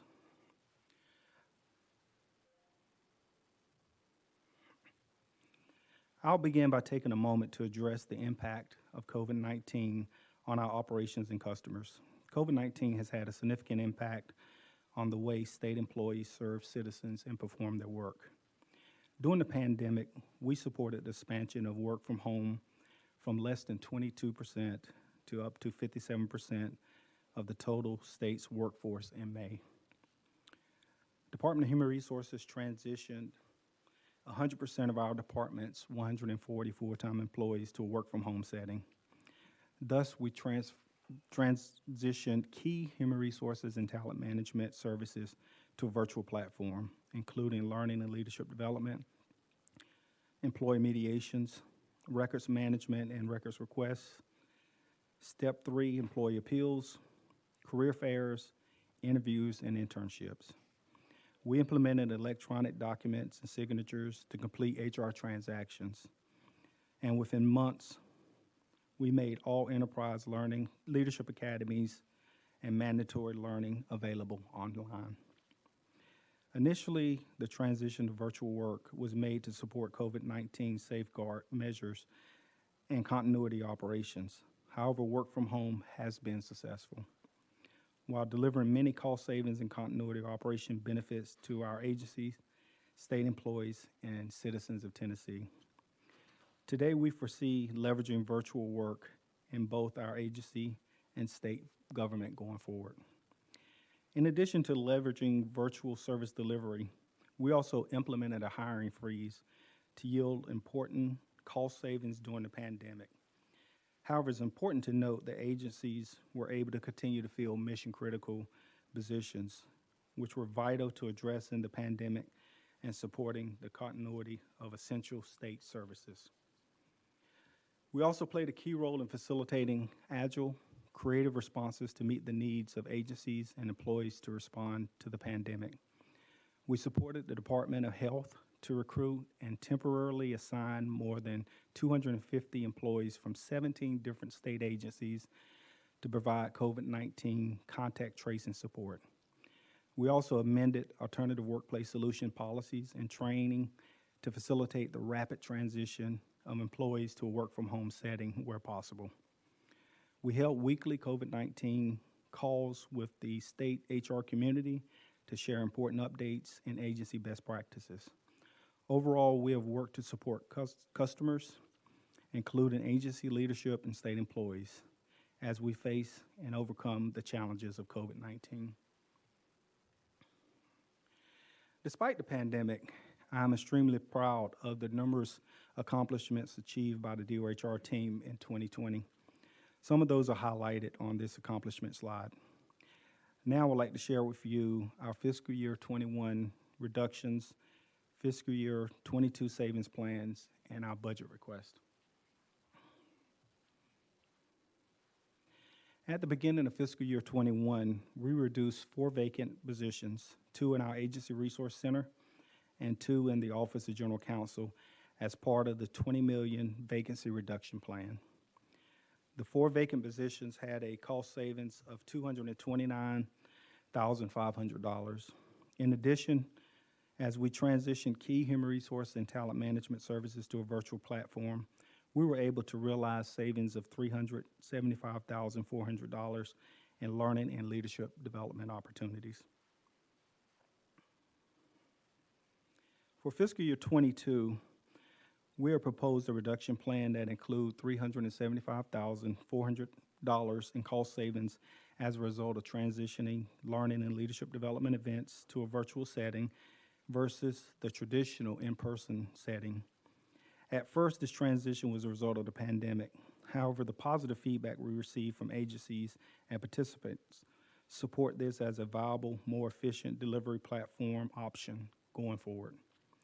It also includes $142,100, eliminating 3 full-time vacant positions. This reduction will have minimum impact to the services we provide. For fiscal year 22, we're requesting an additional $529,400 in funding due to increase in human resource services and the demand for the department to support state agencies, and to provide funding initiatives that will result in long-term cost and efficiency savings. The funding will support the department in achieving customer-focused government goals and implementing our 4-year strategy. At this time, I would like to provide a summary of our proposed cost increases.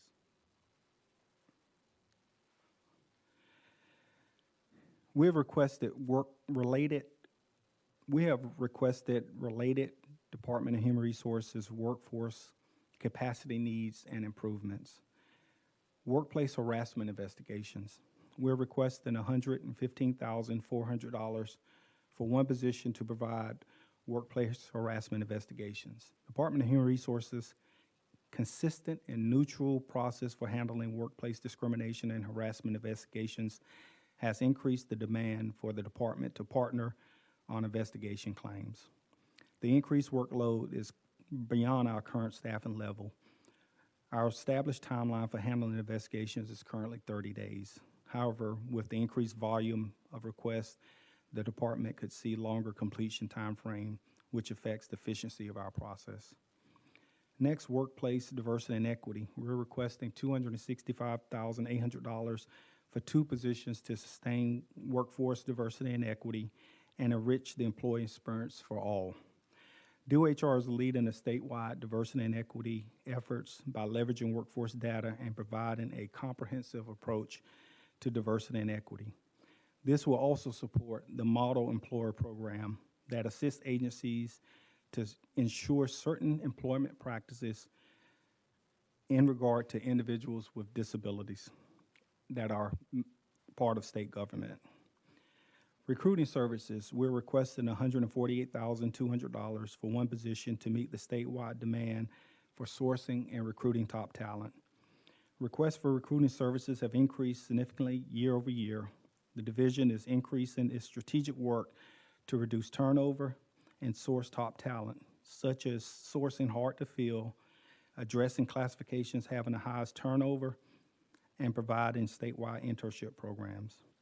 In addition, this request includes a subscription to external candidate job boards, which will give us access to both active and passive candidates. In conclusion, I'm proud that the department has played an important role in supporting the state's response to COVID-19 and reimagining the workforce of the future. I'm also excited that we are well on our way to achieving our vision to be the best place to work in the Southeast. In fact, this year's Forbes magazine ranked the state 10th best in Tennessee in their 2020 America's Best Employers by State report. Our fiscal year 22 budget will support us on our journey to be the best. Again, thank you for this opportunity to share the Department of Human Resources fiscal year 22 budget requests. This concludes my prepared remarks, and I welcome any questions you may have. Thank you very much for a very thorough presentation, and again, another department that we have to commend for finding ways to get the job done during a difficult time. Representative Campbell, you have a question, I believe.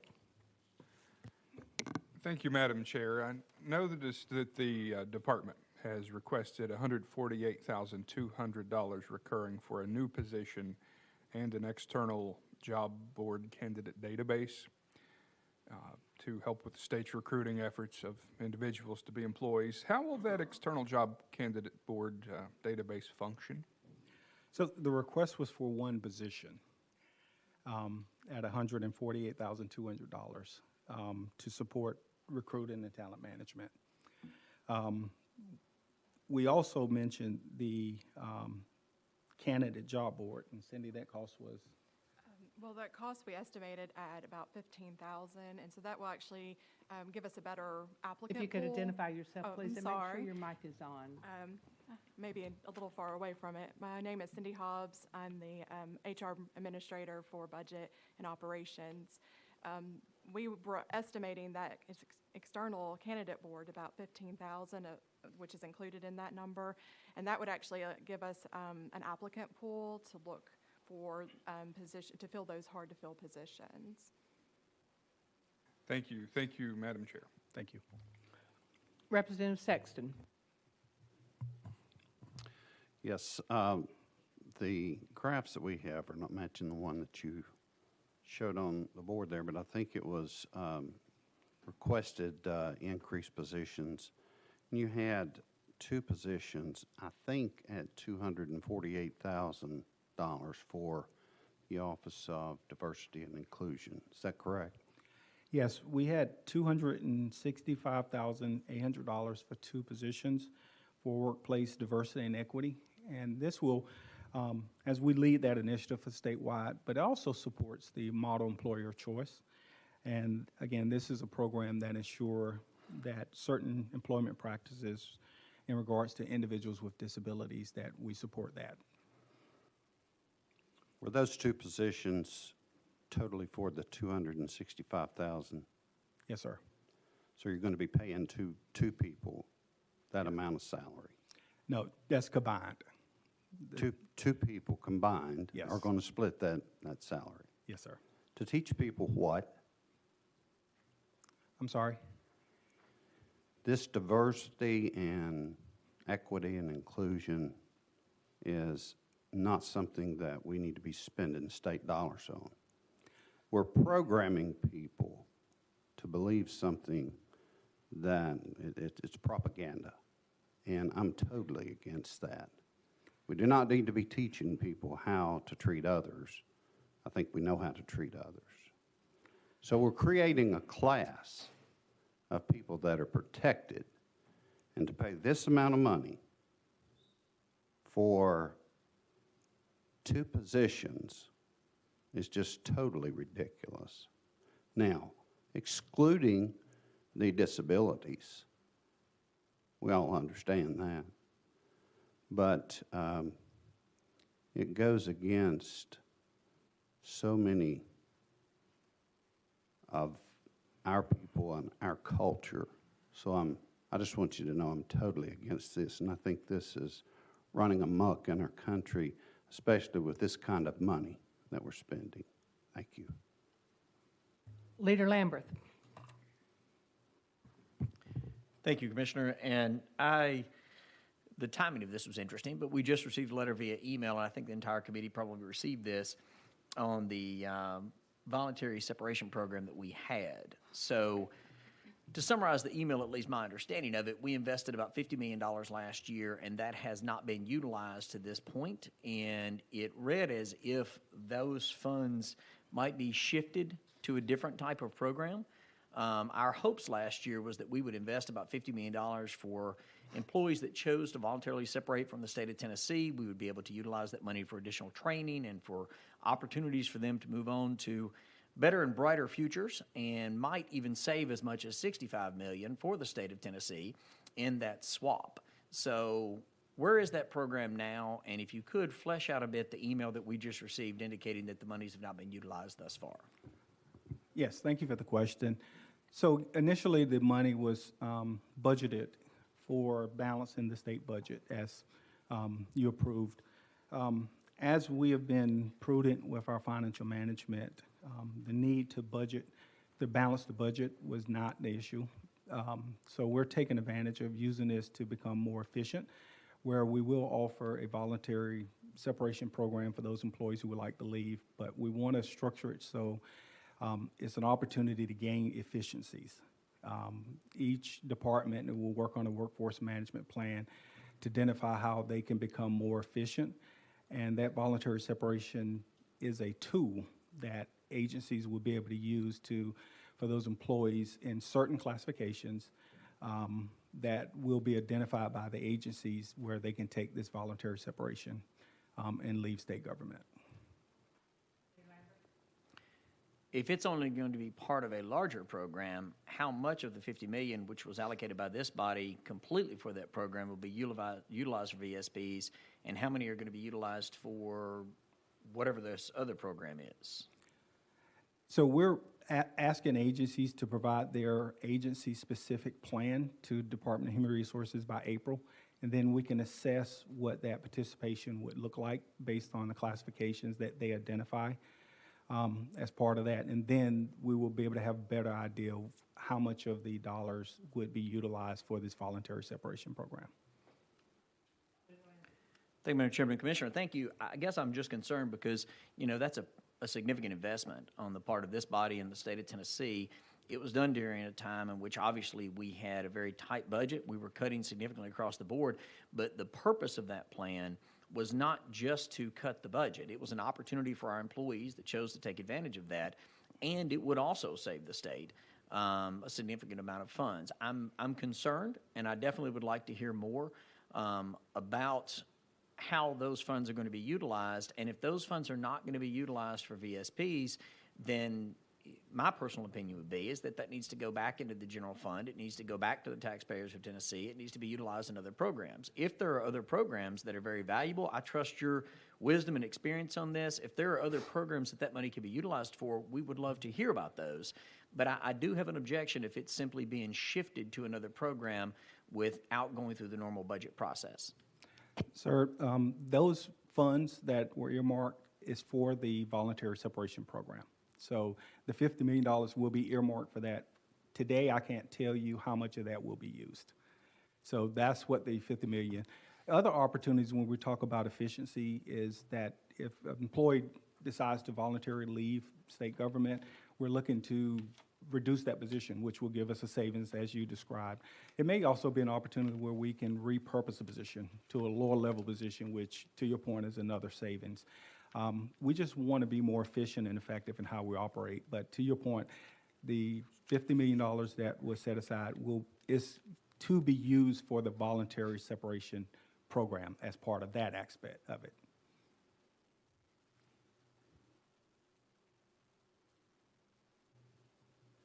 We have a final question, and because of timing, I will ask that both questioner and answer be brief. Representative Ogles. Thank you, Madam Chair. Thank you, Commissioner. You spoke on this briefly earlier, but can you forward to my office any of y'all's policies and procedures as regards to workplace harassment and discrimination? There are protected classes in Tennessee, and I would just like to be sure that the standards we're operating under this building mirror what your department's doing. Thank you, sir. Yes, sir. Commissioner Williams, thank you, and your team for being here today and for providing this information. Now, committee, we are back in session, and you'll be happy to know that completes our calendar for the day. Thank you very much for your very attentive and participatory work today, and we will, without any further business, seeing none, we are adjourned.